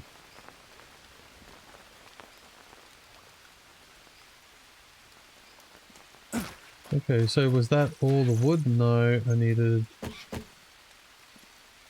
more here. Drop them down. Kaboom.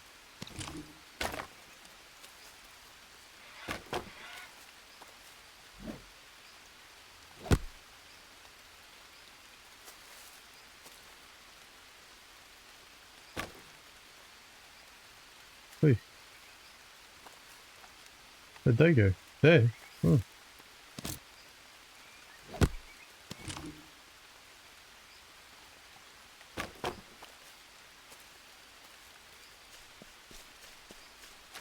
Okay, you guys ready? Make some mud bricks. Mud bricks. Mud bricks, mud bricks, mud bricks. Mud brick, mud brick.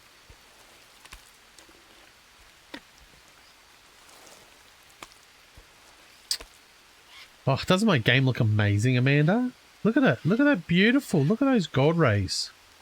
So pretty. Such a pretty game. This computer is off its head. So pretty. Yeah. Yeah, you give me all that love. I mean, look at the mud. Look, you can see all the like tool marks from making the mud and the fingerprints in it. Like, the hell. This is so good. Best thing I ever did. Actually, it's one of the worst things I ever did. The fucking good old chlamydia. That is her name. She is my chlamydia and she will be mine.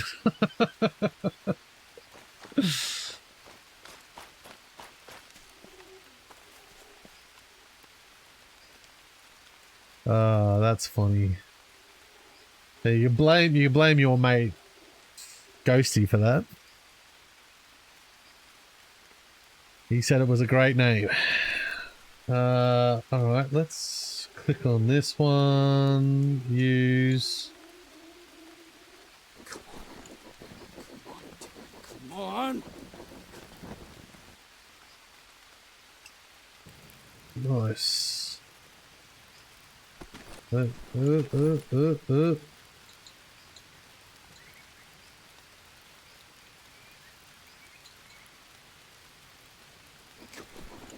me go. Bitch. Come on, baby, light my fire. Try to set the night on fire. Oh, look at that. Pew, give me the good stuff. Give me the good stuff, baby. Do I have any more sticks? No, I'm out of sticks. Okay, so we'll put the charcoal down in here.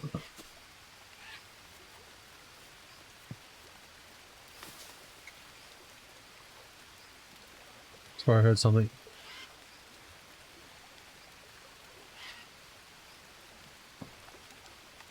Thought I heard a tribe person. God, I swear there's someone walking by. I can hear footsteps. I guess not. I'm just tripping.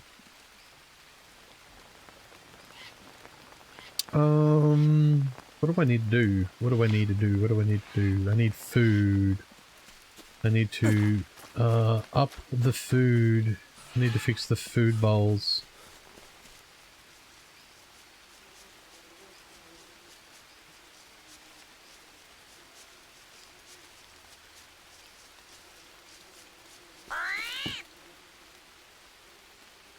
Give me you. Come here. Oh, I'm gonna use you. Come on. I'm gonna put you in here. With your friend.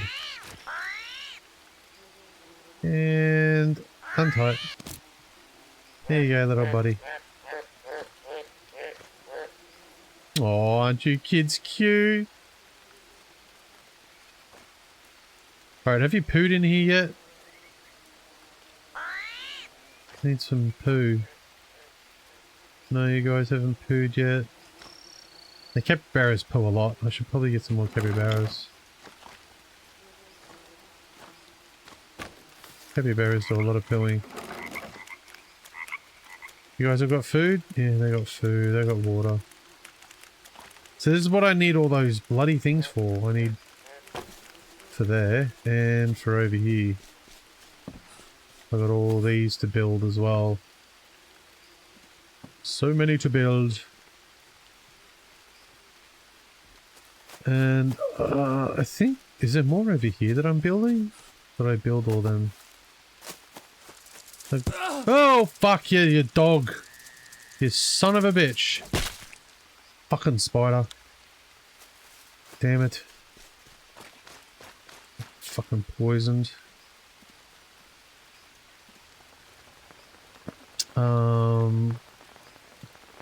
Alright, one of these will get rid of poison. And this one will get rid of my fever. Alright, now I have to check my body to see if I've been bitten.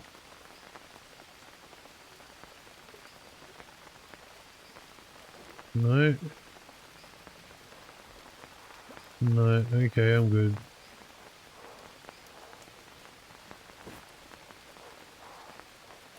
Okay, no, I'm good. Alright. Fucking spider. I know that spider spawns there, but he hasn't spawned there for ages, so I thought maybe he fucked off. But I guess not.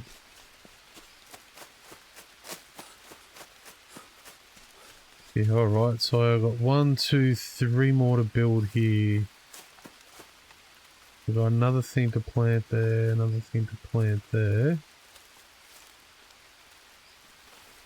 What am I planting? The big juicy cocks, right.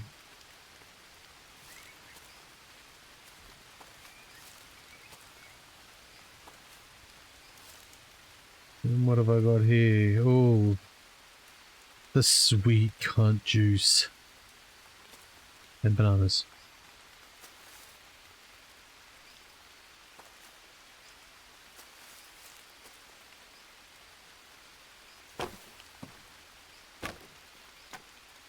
Okay. So that's why I need animals, so I can put the fertilizer in here. Because I don't think they have a lot of fertilizer. No. We're running out of fertilizer.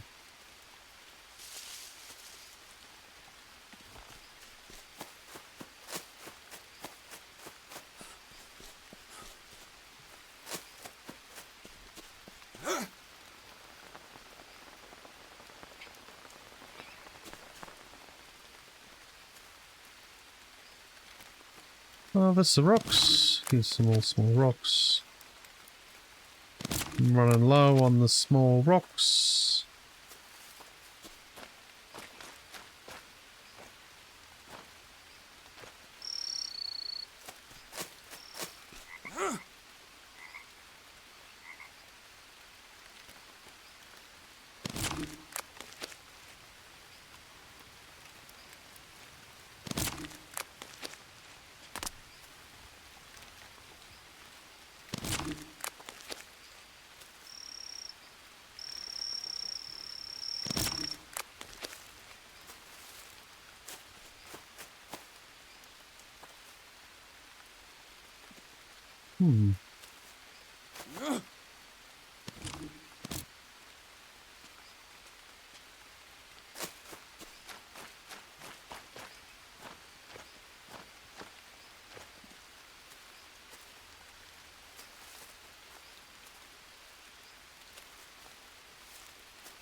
Where'd the other rock go?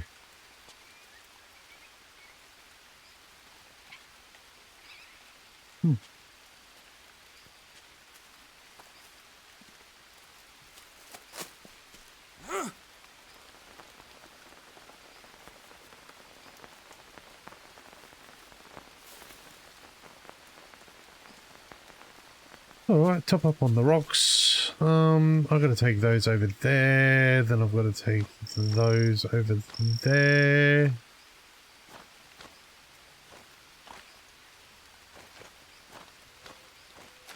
So what's that? 4, 8, 12. It's going to take a long time to take all of them over there. Do I have a... wonder if I can put this here.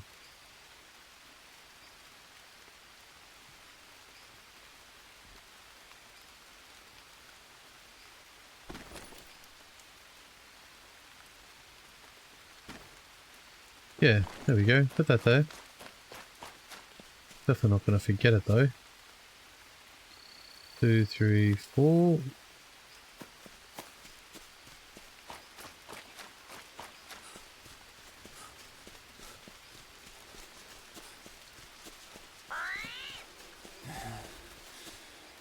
One, 2, 3, 4.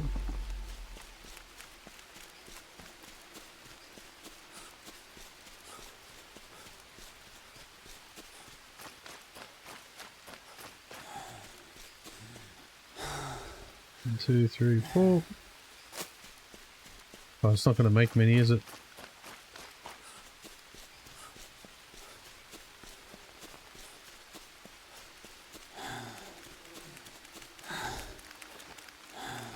And 4.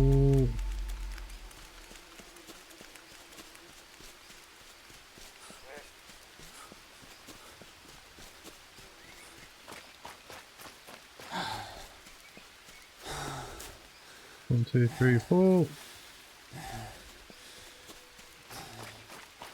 The amount of effort it takes to get these planks, and they barely go. They're just painful to procure.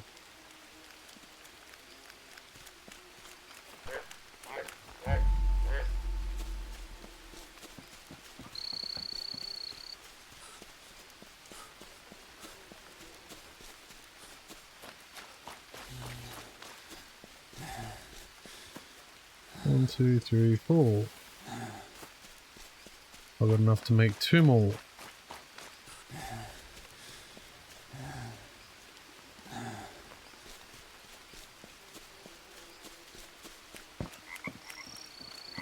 One, 2, 3, 4. Okay.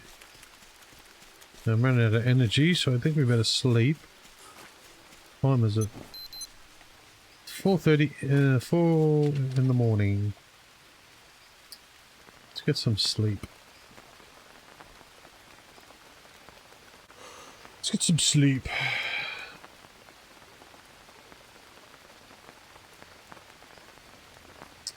8 o'clock's fine. Now, what we do need to do is we need to go and get ourselves some capybara. So I'm going to set that trap.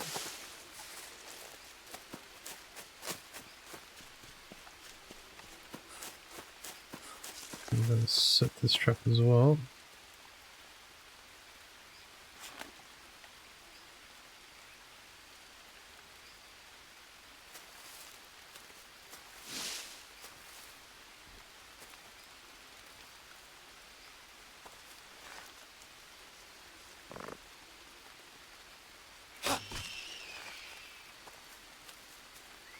Got him.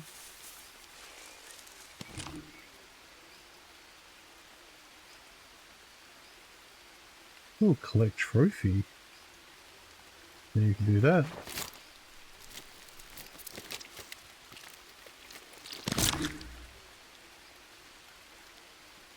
Oh my god. I get 10 bones off that. That's an excessively large amount of bones.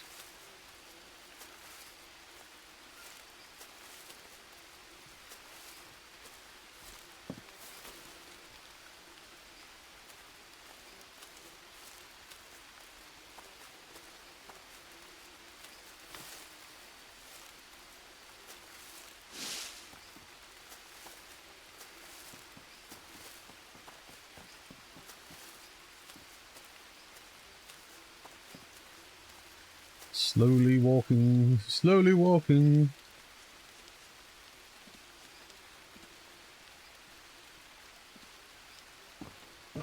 Come on, get up there, bud. Us.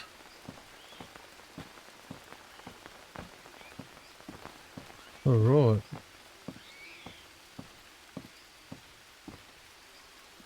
Okay, let's put some bones in here, eh?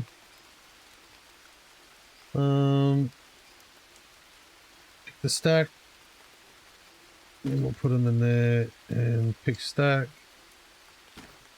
Bones, pick stack.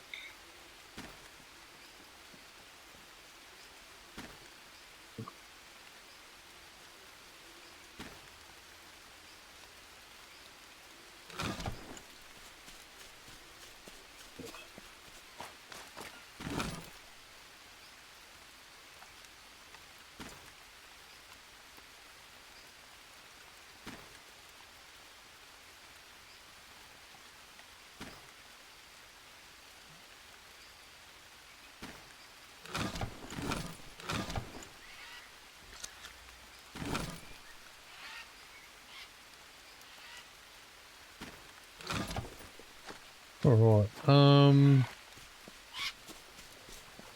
we also need some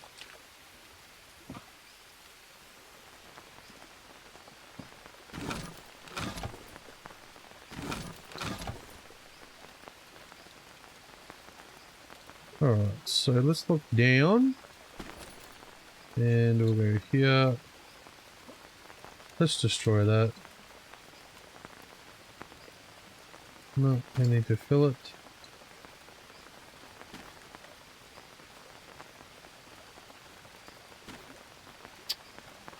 Come on, bud.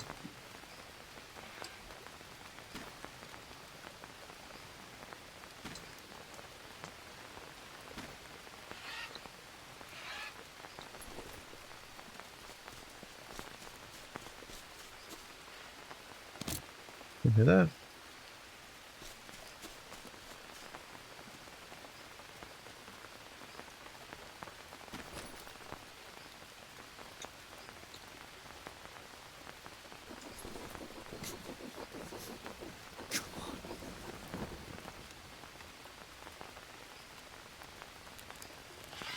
Okay.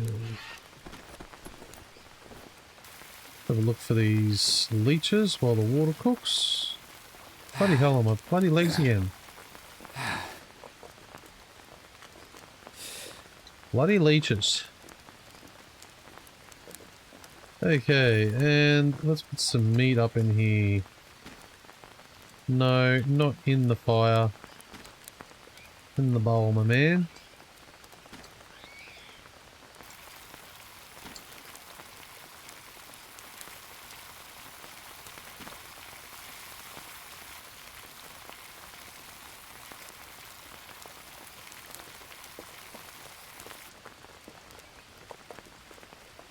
Okay.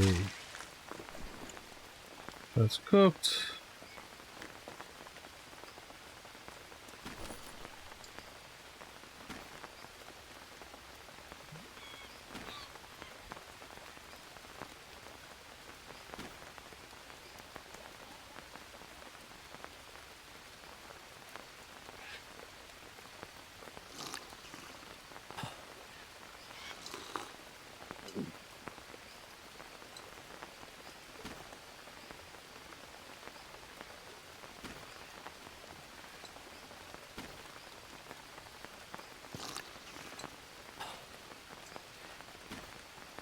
Okay.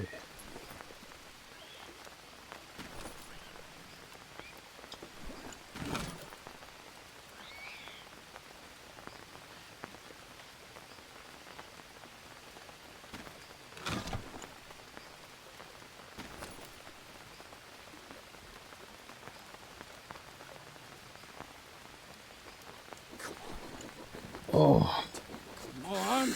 this headache is really doing my head in. Oh, alright, cook the water.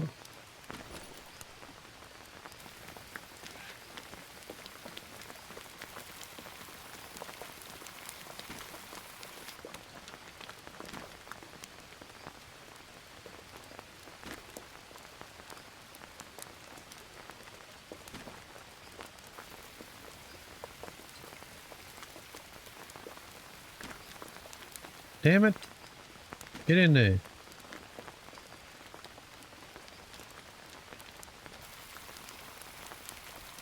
Oh. Right, there we go. Done. Nice. Alright, now we've got to do these. So we'll go and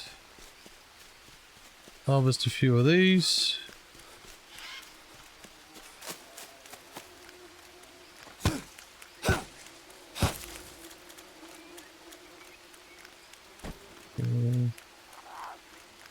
What?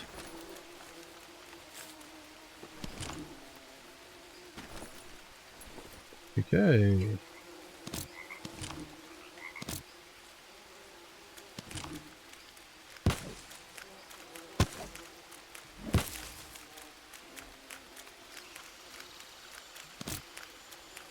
Okay. Need to hollow that out. Hollow that out.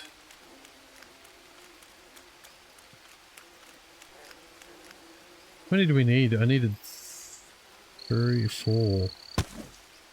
So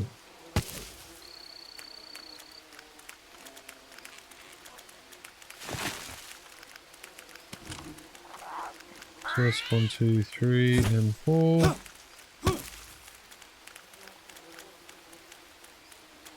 I don't think I can even hold 4, can I? No, I can only hold 3.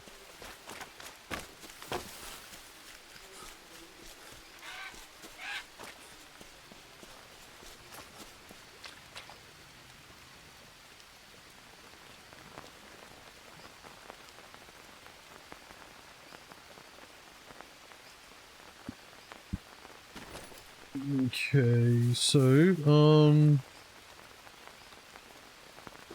we need to fill these with water.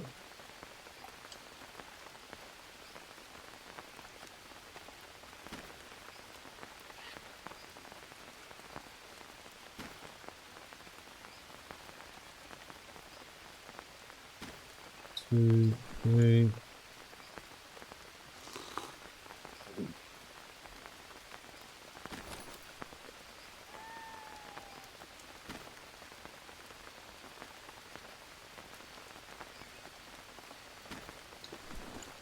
Okay, use dry leaves. Chuck him in there.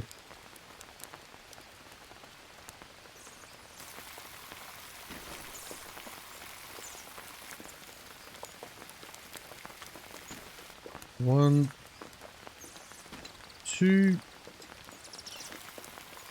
3, and then we'll go and get the other one, which will make 4.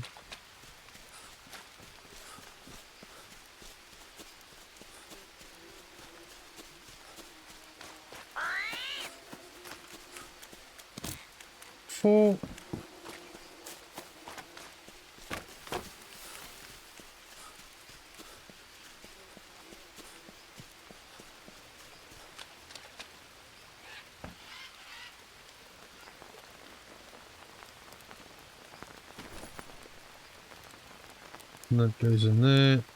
Done. And that is the cassava soups are made.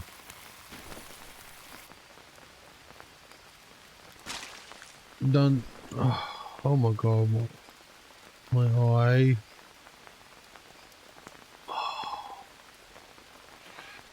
Oh, I feel like I'm having a stroke, to be honest. Alright, so they've been rebuilt. So we need to go replant. So there's always a fresh supply. So that's 1, 2, so that's 2 plants. And there's 1.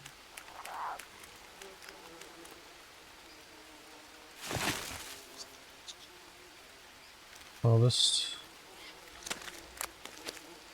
There's 1.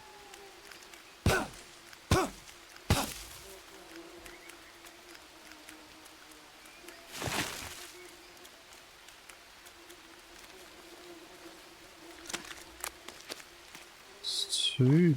So we can insert that one there. That one there. That one there. That one there.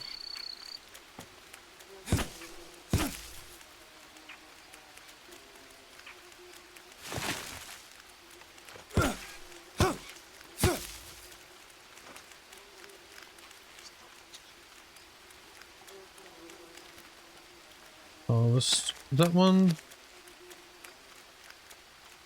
And harvest that one.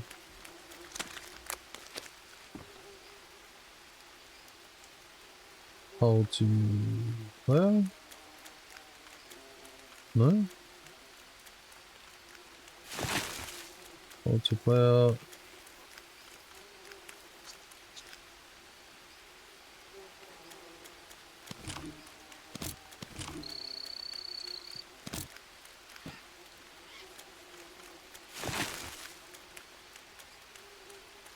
One, 2, 3, 4. 1, 2, 3, 4. 1, 2, 3.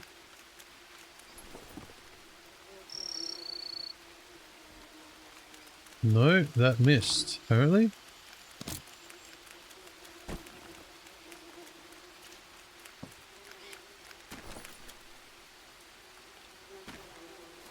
No.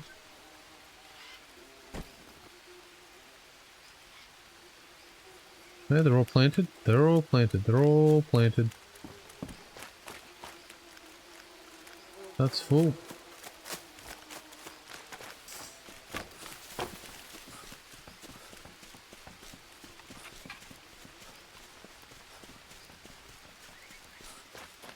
Bet you this one's full too. No, not quite. We'll be after the next one.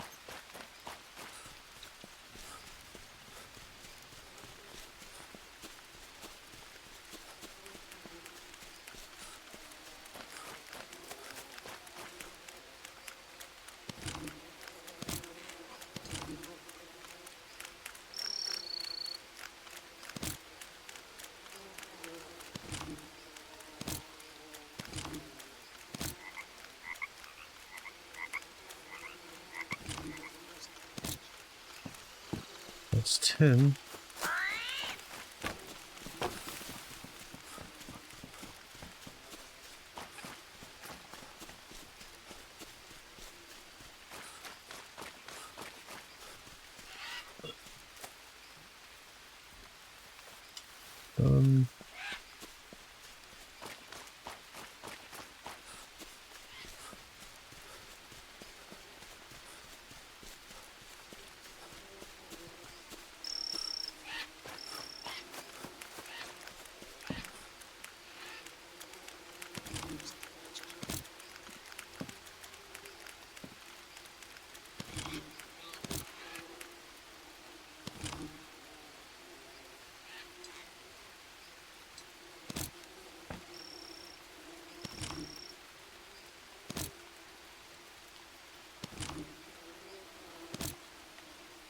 That's 10, 2 sticks left.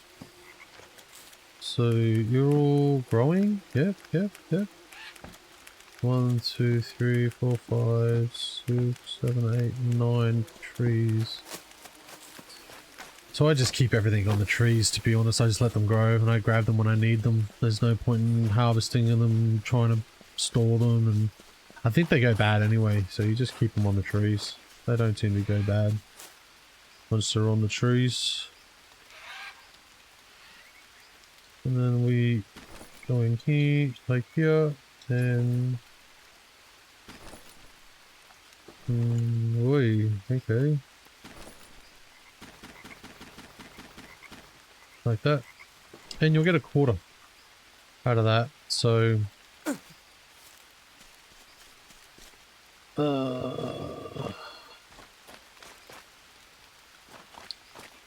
so that was that.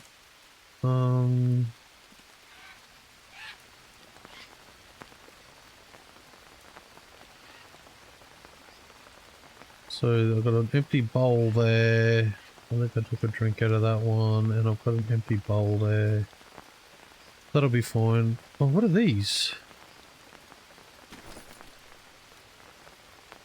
Meat soup, empty meat soup. So it's just more meat soup. Plenty of meat soup.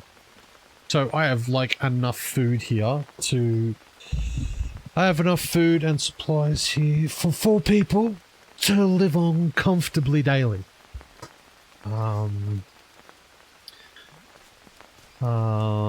Because this will get rid of fever, this will get rid of poison, this will be carbs. So the yellow bar, lots of carbs, and this is meat and essential oils. And it also sustains you, so pretty much these bowls and this bowl will keep every one of those bars high and full, and these are for emergencies in case you get poisoned or you feel sick. This will get rid of food poisoning and your fever, and also give you proteins and fats. So it's bone infusion, so there's plenty of bones in there. To do that. There's also plenty of tobacco, ball juice, and molineria, and these herbs as well. So all of these will pretty much serve as thingo, but ball juice is the best. The ball juice is the best. Don't know why there's coconut in there. So I really should probably take these out and go and put them on a shelf somewhere and just leave ball juice in here, because it says -2 to venom, but it'll actually do 5 once cooked. As you can see, -5. But the other ones will do like -4. But that'll do -5. So it cures everything. And look, there's another big pile of ball juice there. Malaria leaf there. Tobacco leaf over there. There's some nuts here, Brazilian nuts. Alright, and some more, and bandages, actual bandages ready to go in case you've injured yourself. And then, like I said, there's more dry leaves, more bones, dry leaves, coconut bowls, armor plating, lava, more bones, metal casting, more leaves, more bandages. There's just stuff everywhere. Even in here. This is wax, resin. And then up here is, again, so fish, bass, parrot bodies, toucans, birds, lizards, nuts, bones. Over here, honey, armadillo shells, tortoise shells, coconuts, tortoise shells, armadillo shells, more bull juice, tobacco, what's this? Big juicy cocks, big pile of them. Big juicy cock. Okay, and then over here there's some bowls, some unknown herbs, plants, stuff, just random. More Molinia. I don't even know how to say that. Molinara? Molinara? Not sure how to say that. And then again, bandages. In a metal bottle. Plenty of water. You get thirsty, just go and have a drink. There's water everywhere. And then the storage. So bones, again, more bones. Feathers, armadillo armors, lots of teeth, bone teeth, more stuff, more feathers, maggots and that for fishing, poison darts for other things, plants, so you can plant plants, metal. This is more wood resin. And then lots of arrows. So we got metal and standard. And then the armory is upstairs. So we got tribal spears, obsidian blades, bows, tribal fucking giant axes, wooden torches, blowpipes, more stick blades, an obsidian spear, tribal spears, more bows, bone knives. Like, this whole roof was actually covered in these, but there was an update and it turned these into something else.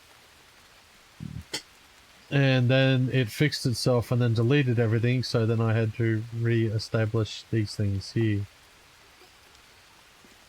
So I had literally, like, so if there's 1, 2, 3, 4 of them over there, so I again had 1, 2, 3 over there, then I had another 1, 2 there, then I had more along here, then over there. This was just full of weaponry. Full. So, like I said, there's enough stuff here for everyone, for 4 people to survive very well for daily. Look, this is all full of water. Fresh water.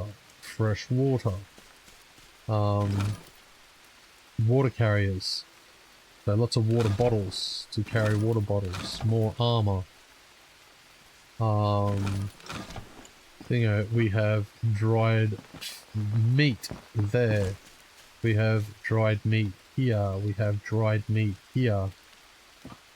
Just food galore. Absolute food galore. The reason the meat's outside here is because those drying racks take up fucking so much space, and if you remove the meat from the drying rack, it spoils and degrades. But if you leave it there, it stays fresh forever, which to me is fucking stupid. But okay. I wanted to add another room onto this, but the terrain wouldn't allow it. So I moved up there. So everything I have, this is just literally going to be a storage yard. And what I'm going to do is everything's going to move up here eventually. So that'll stay a storage yard. This will be the main food area. So this is where, so one of these will be, well, what have I got over there? I've got 1, 2, 3, 4, 5, 6. I have 6 foods down there. So technically all I need is 1 for meat, 1 for the cassava soup, 1 for the poison soup, and 1 for the bone infused soup. Alright, so that's 4. That's 1, 2, 3, 4 down here. That will always be ready to go with water there, and water there. Now these need to be manually filled because they're not outside and they don't have access to fresh water. Alright, but I fixed that with these ones. So you have 4 outside, no roof. So you pretty much just take this clean water and take it down there and fill those. Alright, or you would have more here. So 1, 2, 3, 4 again. You just have 4 here. So you've got some there, some here. I think down here we left it open. So I was going to build more here, but I kind of like how open it is. Like, and you can see the tree trunk and it just feels more open, and like you got your bedroom in here.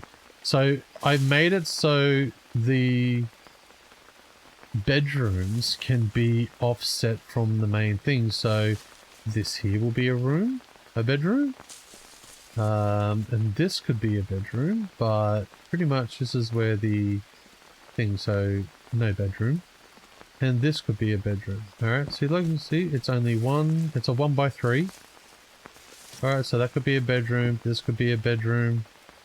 But this will be a 1 by 2 bedroom. Alright, this could be another bedroom over here, but up here again is massive. So look, you could have another bedroom here, another bedroom in here.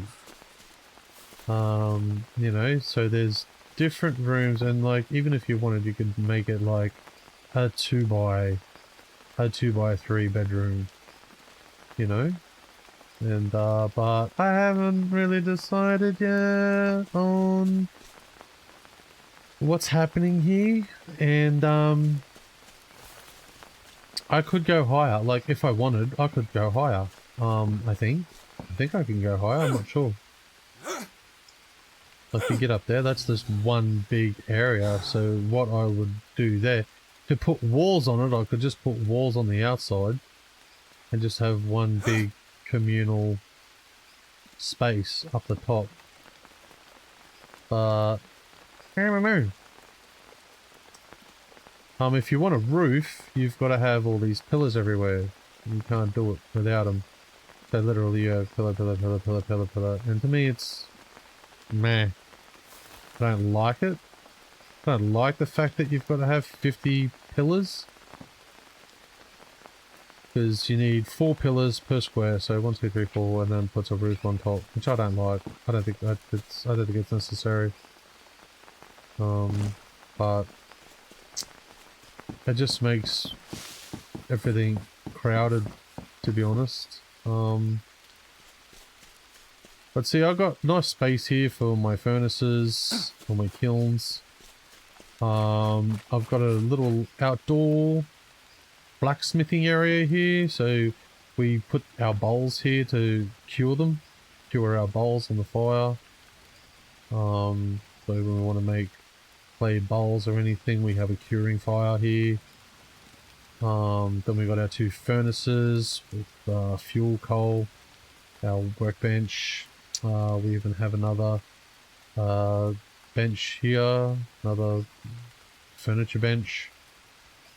So we can make furnitures, tables, next item, so chairs, benches, nightstands. So we've got all that we're going to make as well. These are just things for the molds, you know, just somewhere to put them so they're ready to go if you need them. Yeah, but the game looks really pretty. Even at night it looks great. This is the rainy season. Can't wait for that to be over. But, well, actually I love the rainy season because you get lots of water. I was actually thinking of building 4 more water catches just so we have plenty of water, but like I said, I haven't got any friends to play with, so oh well, you know, maybe one day I'll have friends and they'll come and play with me and we'll hang out. At the moment most of my friends don't like hanging out with me, and that's fine. I'm a bit of a Nigel. No friends, Nigel. Alright, well, that was awesome. We checked that out. Let's save and quit. Joy. Oh, the game looks great. As far as I'm concerned, that looks really cool. That looks really, really sexy. I want to take 2 more pills. I'm going to OD on these tonight, I swear. God. Oh, this neck headache is just...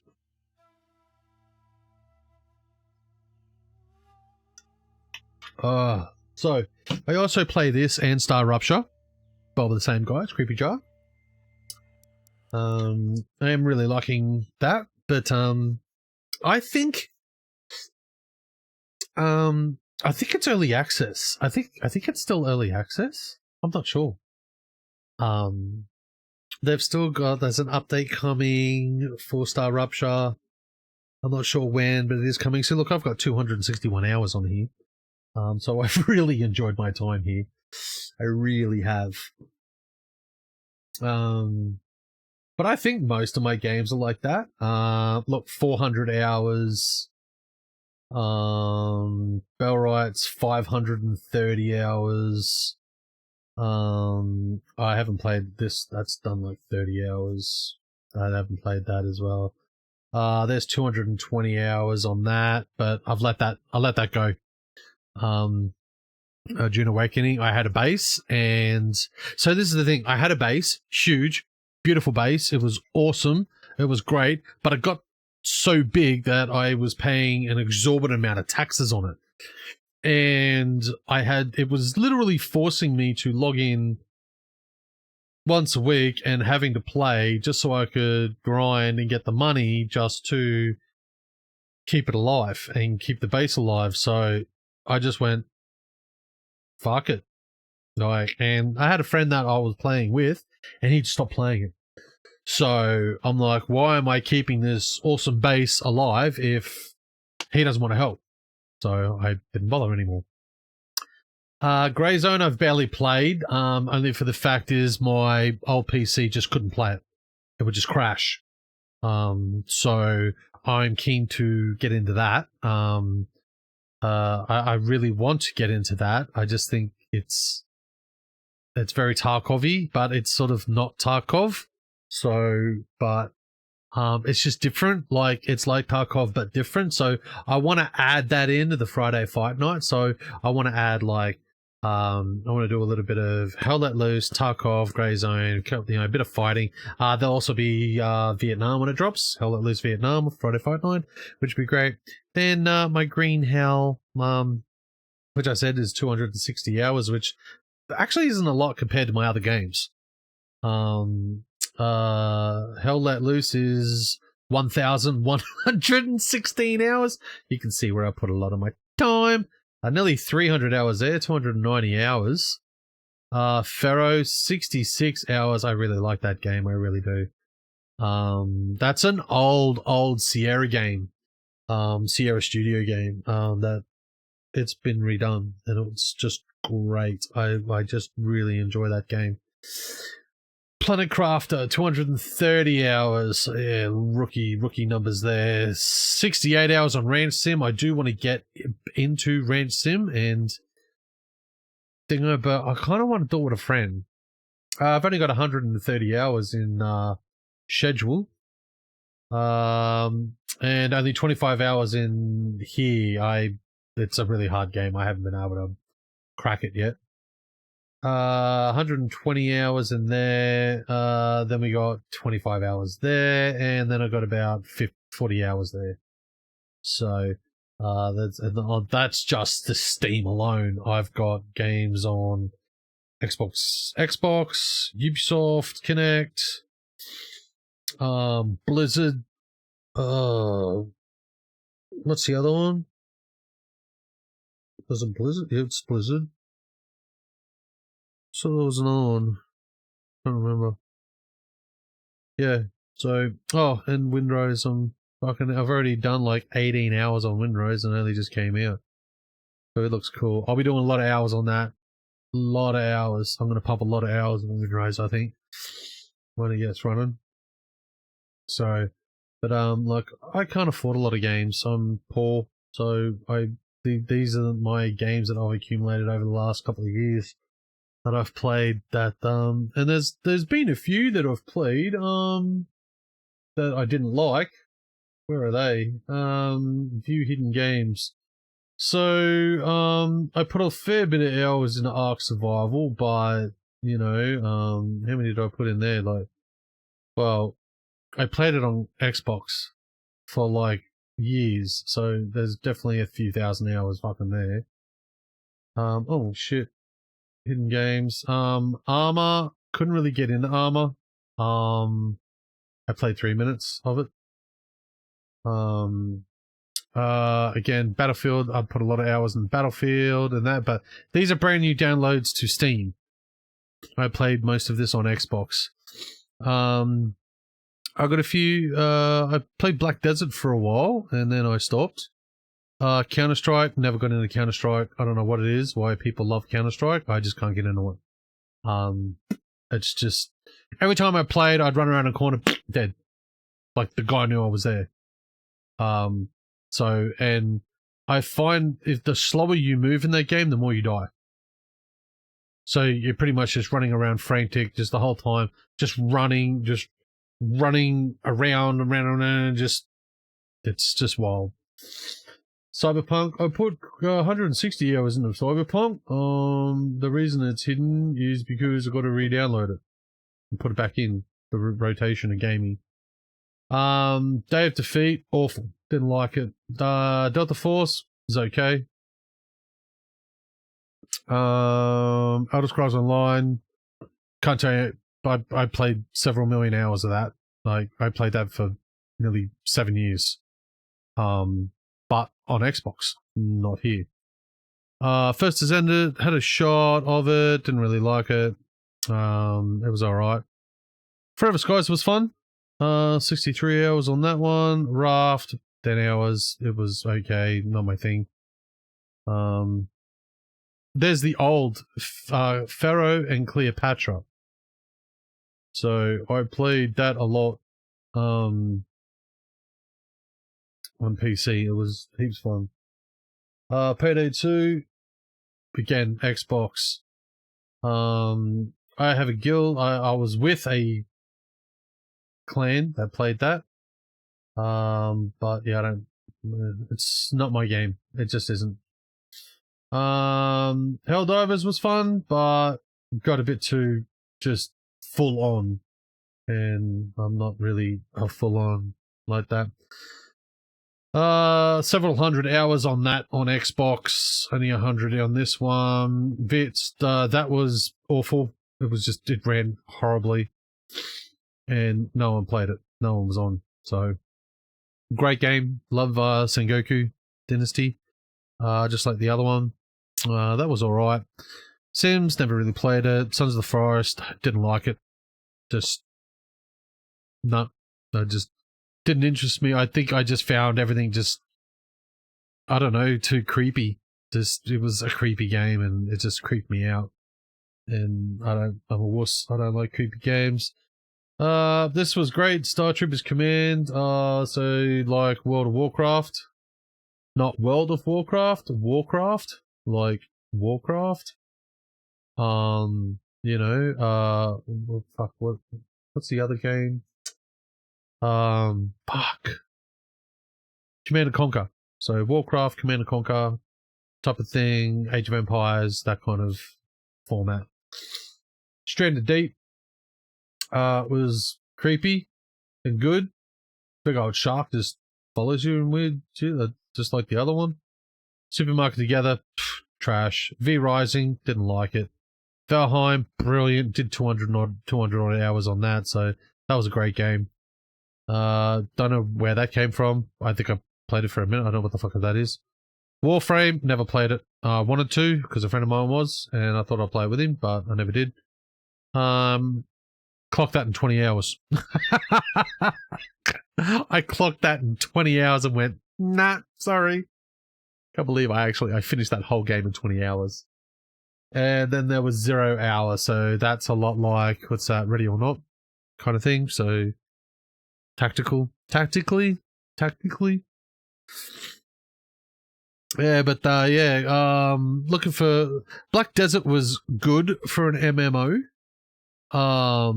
But I was kind of hoping Crimson Desert was going to be that, but it ended up turning out to be a single player game, and I was disappointed, thinking, because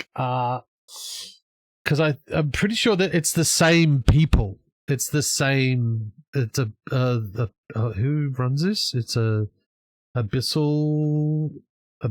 or something. Can I go to the store page, please? The store page. Yeah, Pearl Abyss. So Pearl Abyss is the guys behind Black Desert and I think Crimson Desert. Yep, there it is. Crimson Desert.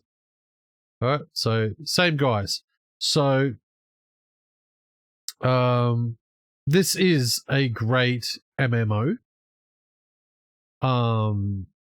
I do like it. It's a lot similar. It's very much kind of like Lost Ark, kinda. Which I kinda like. But I find the combat is not as dynamic.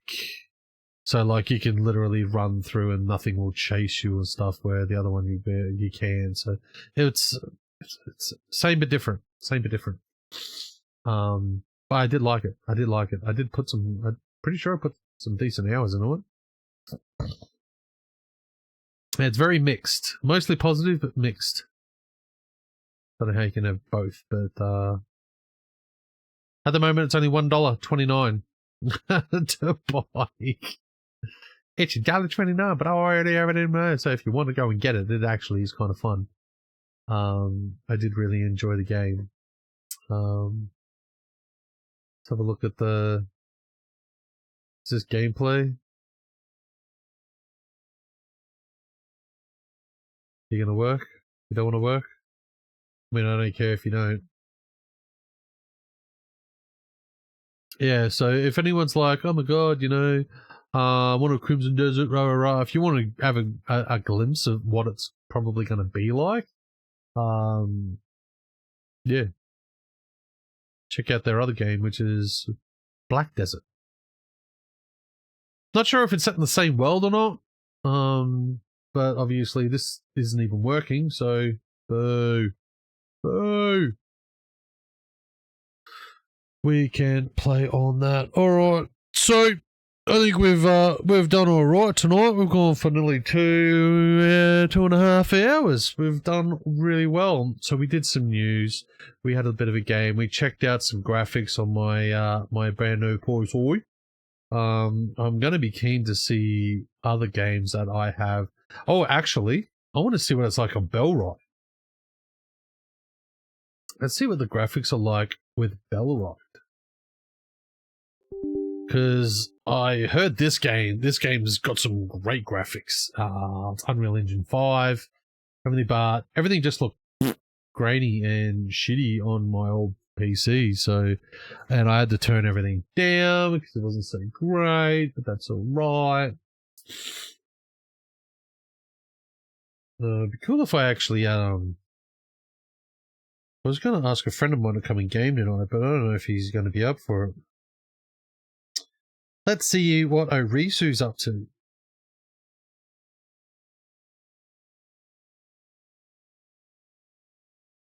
Yo, bro. Feel like gaming.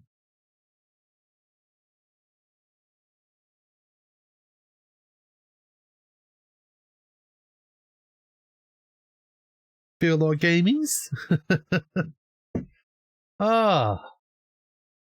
That's all right. We'll just sync that up later. It should do just about fine.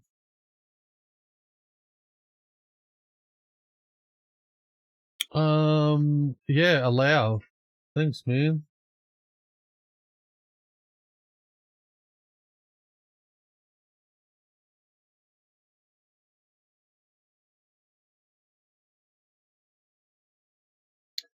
Oh, looks like he's at a car meet, bro.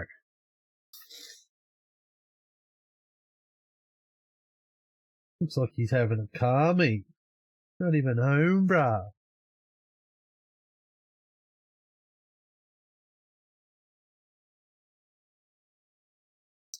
Can't even see what this workshop hangout. Oh, bloody chop shop.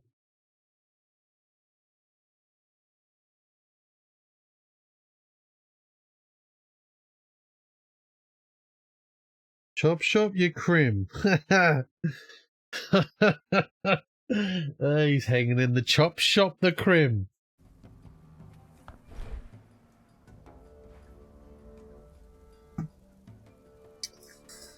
Let's have a look at what this looks like.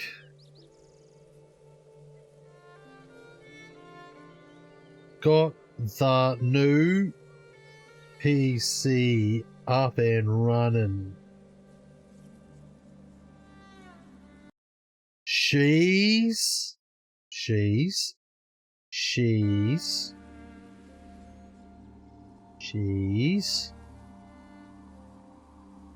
a monster. Her name? Chlamydia.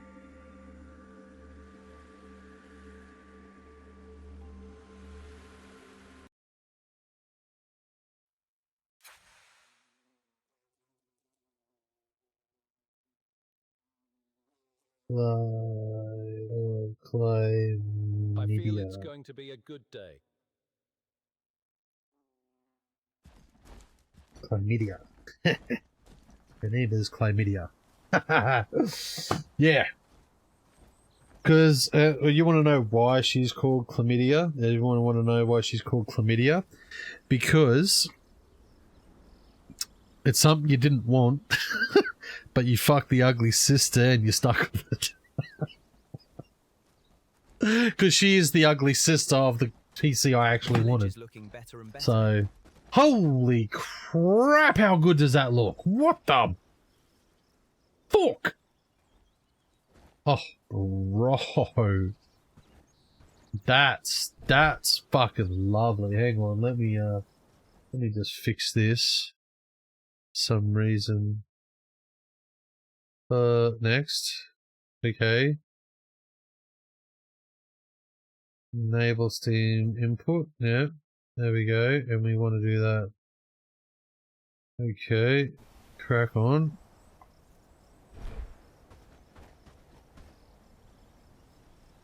No, I want to invert, bruh. I want to invert, bruh.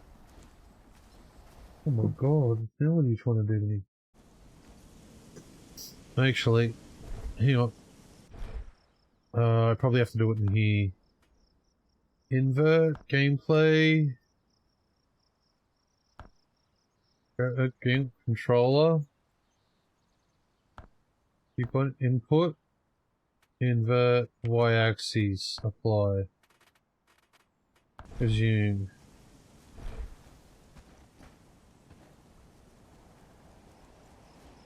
No, still won't do it.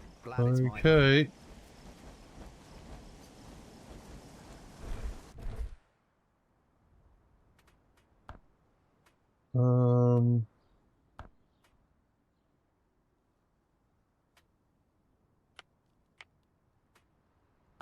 Apply.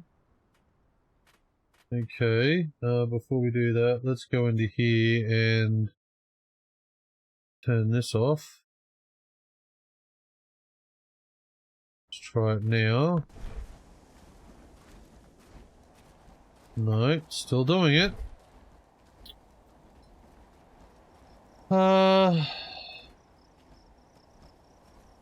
Why? Get off me. Fuck, I think there's a fly in here buzzing around on me. Input.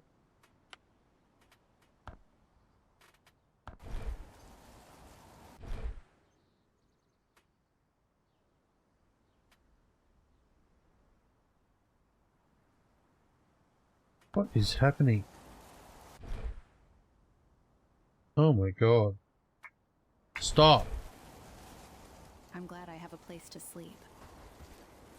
No, still won't do it. Okay, let's go in here and disable Steam. Okay. No, disable. Okay, let's try that now.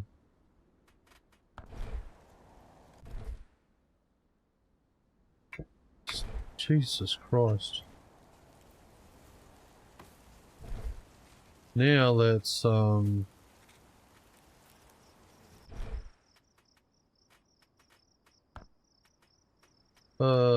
inputs done.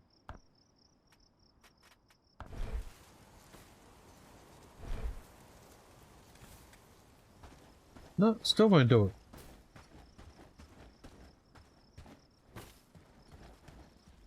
Up is up, down is down. That's not how it works, man.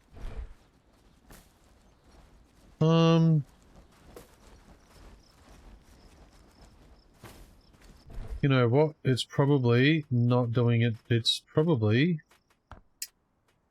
not for the controller.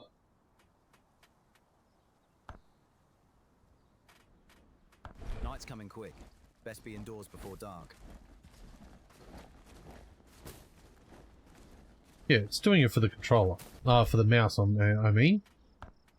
So if I change this back and go here and go change and resume.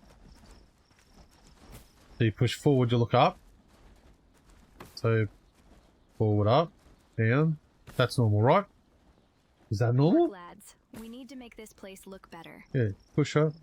Yeah. Push up, you look up. Push down into down. Okay, but the controller, it's not doing it for the controller, mate.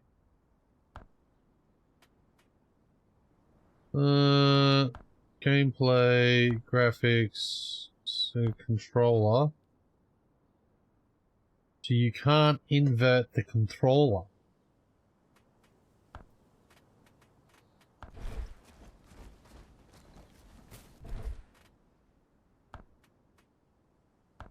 Oh, blah, blah, blah. Okay, here we go. Controller.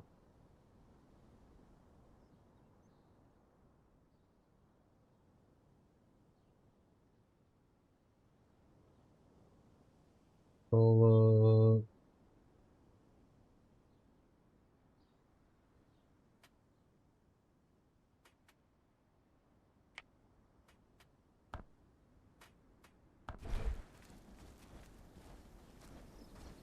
No, still won't do it.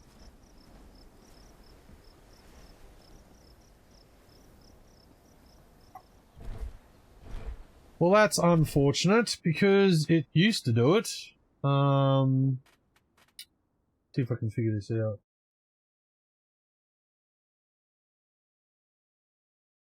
Steam input, Bellride gamepad. Templates, communities, Xbox controller layer 21,000, 16,000 for gamepad for Xbox controller layout. Let's click that one in.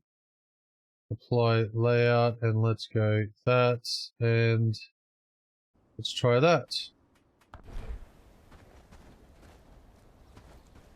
No, still won't do it. Still won't bloody do it. Livestock escaping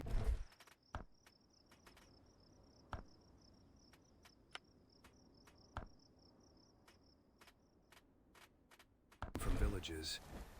Weird, isn't it? There we go.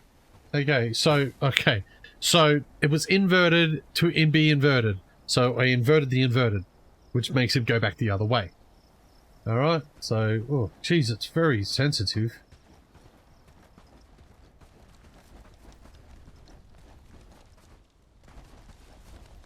Very sensitive.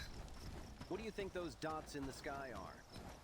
I don't think it needs to be that sensitive, to be honest. But, it'd get used to it, I suppose. I'm used to things highly sensitive anyway. I like my DPIs on my mouse up to around about the 3600 mark.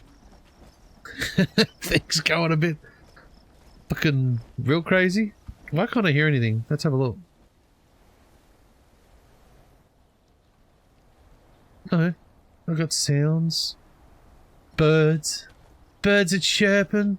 Why are there trees growing on my road? Someone cut these trees down, please. Bloody trees on my fucking road. Oh, this looks wickedly cool. It's very, very... Better and better.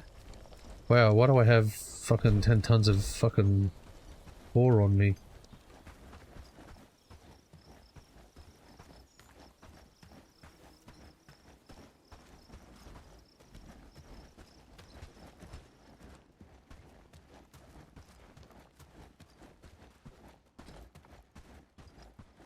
Okay, so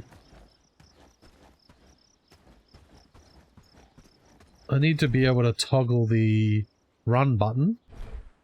Run button's not working.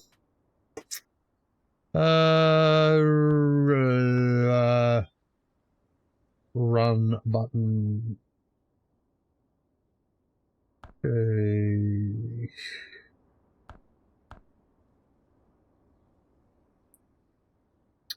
Ah. Okay, that's why. Huh.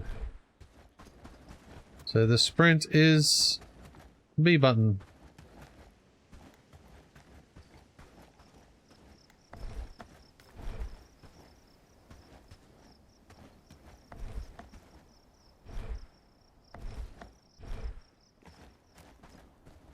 Why is that doing that?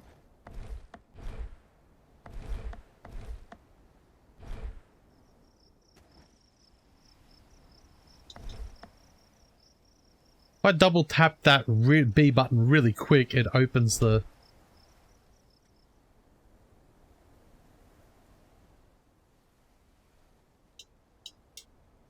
No?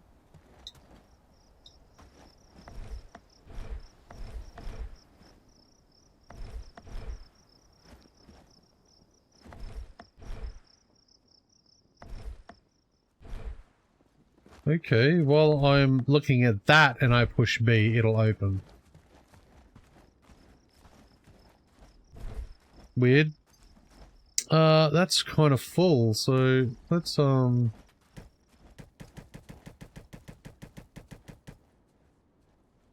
that.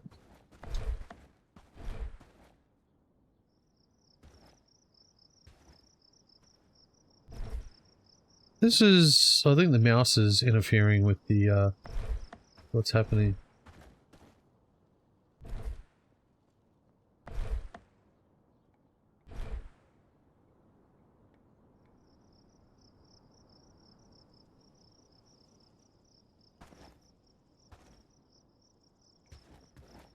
It's having quite the issue.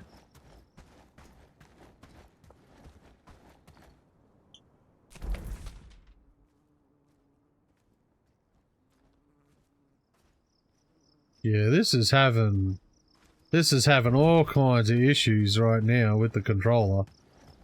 It does not like the controller. At all.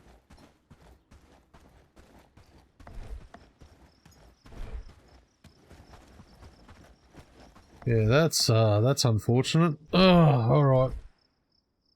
I don't know why it's playing up, but that's fucking really shit. Disable Steam, thanks. Ah, that's really disappointing.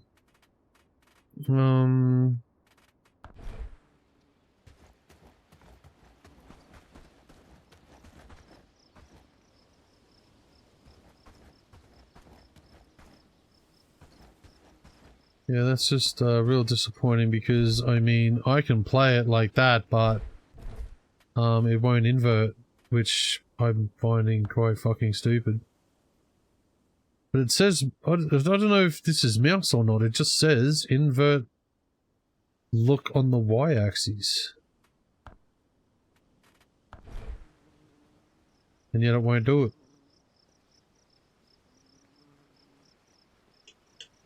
Up is up, down is down. Up is up, down is down, which is not how you do it. Because it's not up, it's forward. That's forward.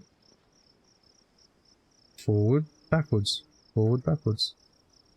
And if people are confused, they're like, what are you talking about? Well, what happens when you tilt your head backwards? You look up. Funny that. What happens if you tilt your head forward? You fucking look down. Are you serious? Stop it. That's why it's the right way. Because it's the human way. The normal way. None of this up is up garbage. It's not up. It's forward. Just like the other thing. Look, I'm pushing it forward. Oh, look. Back. Ooh, forward. Back.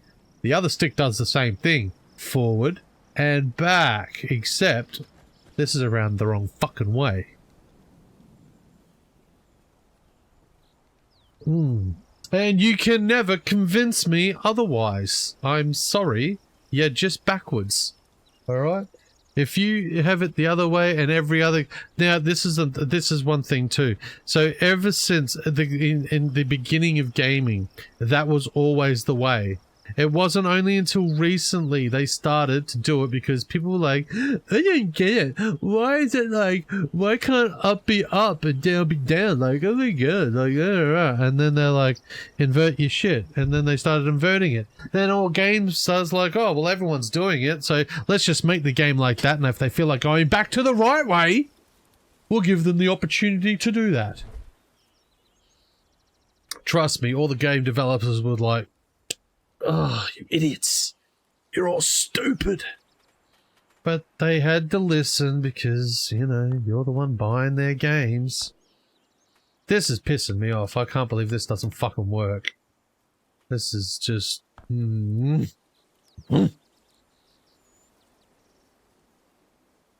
oof, oof.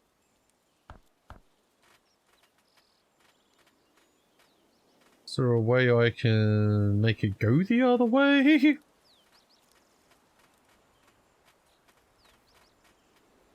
Because these are keybinds. Keybinds only work for keyboards.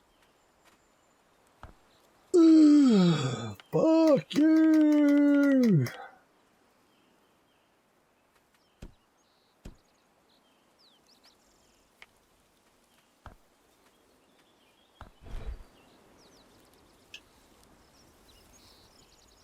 That is just the fucking crappiest, man. The crappiest.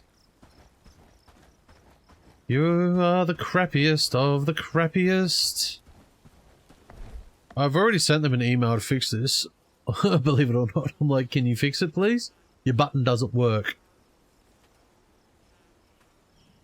It's the only thing about the game I don't like, is that the thing doesn't work. But it was working, and now it's not working. You know what I'm going to do? You know what I'm going to do? This is what I'm going to do. I'm going to put that like that, okay? Accept the change. I'm going to exit the game, and I'm going to jump back in the game, and then see if that fixes it.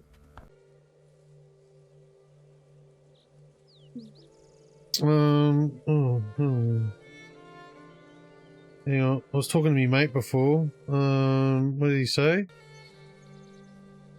What did he say? I'm sorry, what?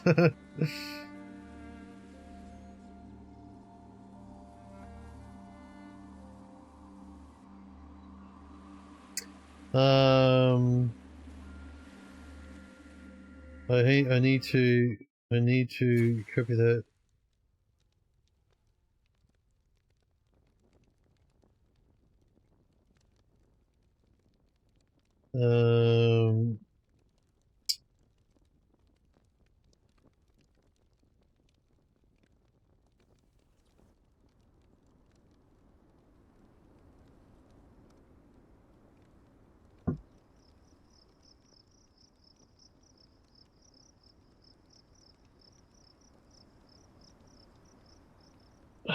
There we go. Okay. Nope, still don't want to do it. You piece of shit. Oh, and you're still doing this crazy shit.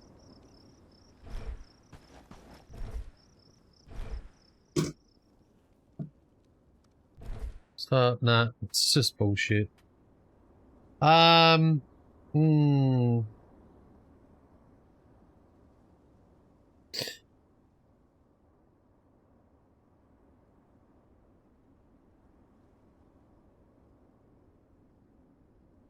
Oh, I've got to explain to this guy the joke. I didn't get the PC I wanted.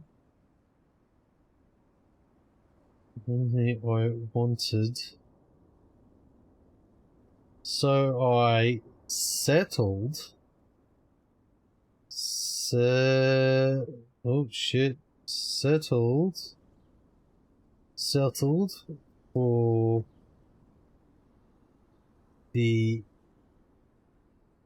ugly sister.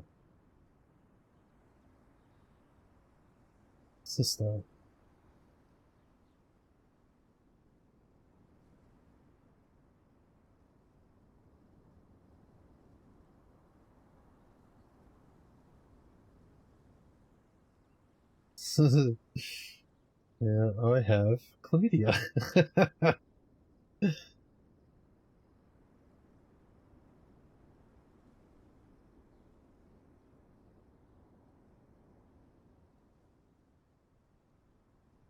I didn't want the PC I wanted. Or wanted? Wanted?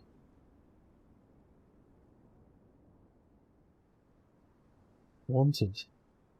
I didn't get the PC I wanted, so I settled for the ugly sister version. Now I have chlamydia. That's funny. Funny stuff. You're a fucking funny guy. Oh, alright. I'm going to have to fix this another day, but it does look pretty. It looks pretty. I'm going to end it there. It's been 3 hours and 3 minutes. Well, I'm sorry, man. That's a fucked goal. Oh, look, I love all of you. I love all of you. It doesn't matter if I got the ugly sister of the PCs. It's fine. It runs well. It looks good. I know it was a little broke in the beginning, but fuck. I'm okay now. She's good. She got a brand new power supply. I got it broke from them, but it's fine. Look, what a great week. What a shit week. What a great week. It's been awesome. It's been shit. Things are just, cracking on. That's it. I've done the news. We've done some gaming. We chilled out. We hung out. We talked some shit. And that is it. Kind of a partner, didn't even know it. I'm Seth Vinree. We're Catastrophic Events. You guys have an amazing rest of the week. Be excellent to each other. We love you. We'll see you next week. 6 o'clock every Thursday, Friday, and Saturday. Bye for now.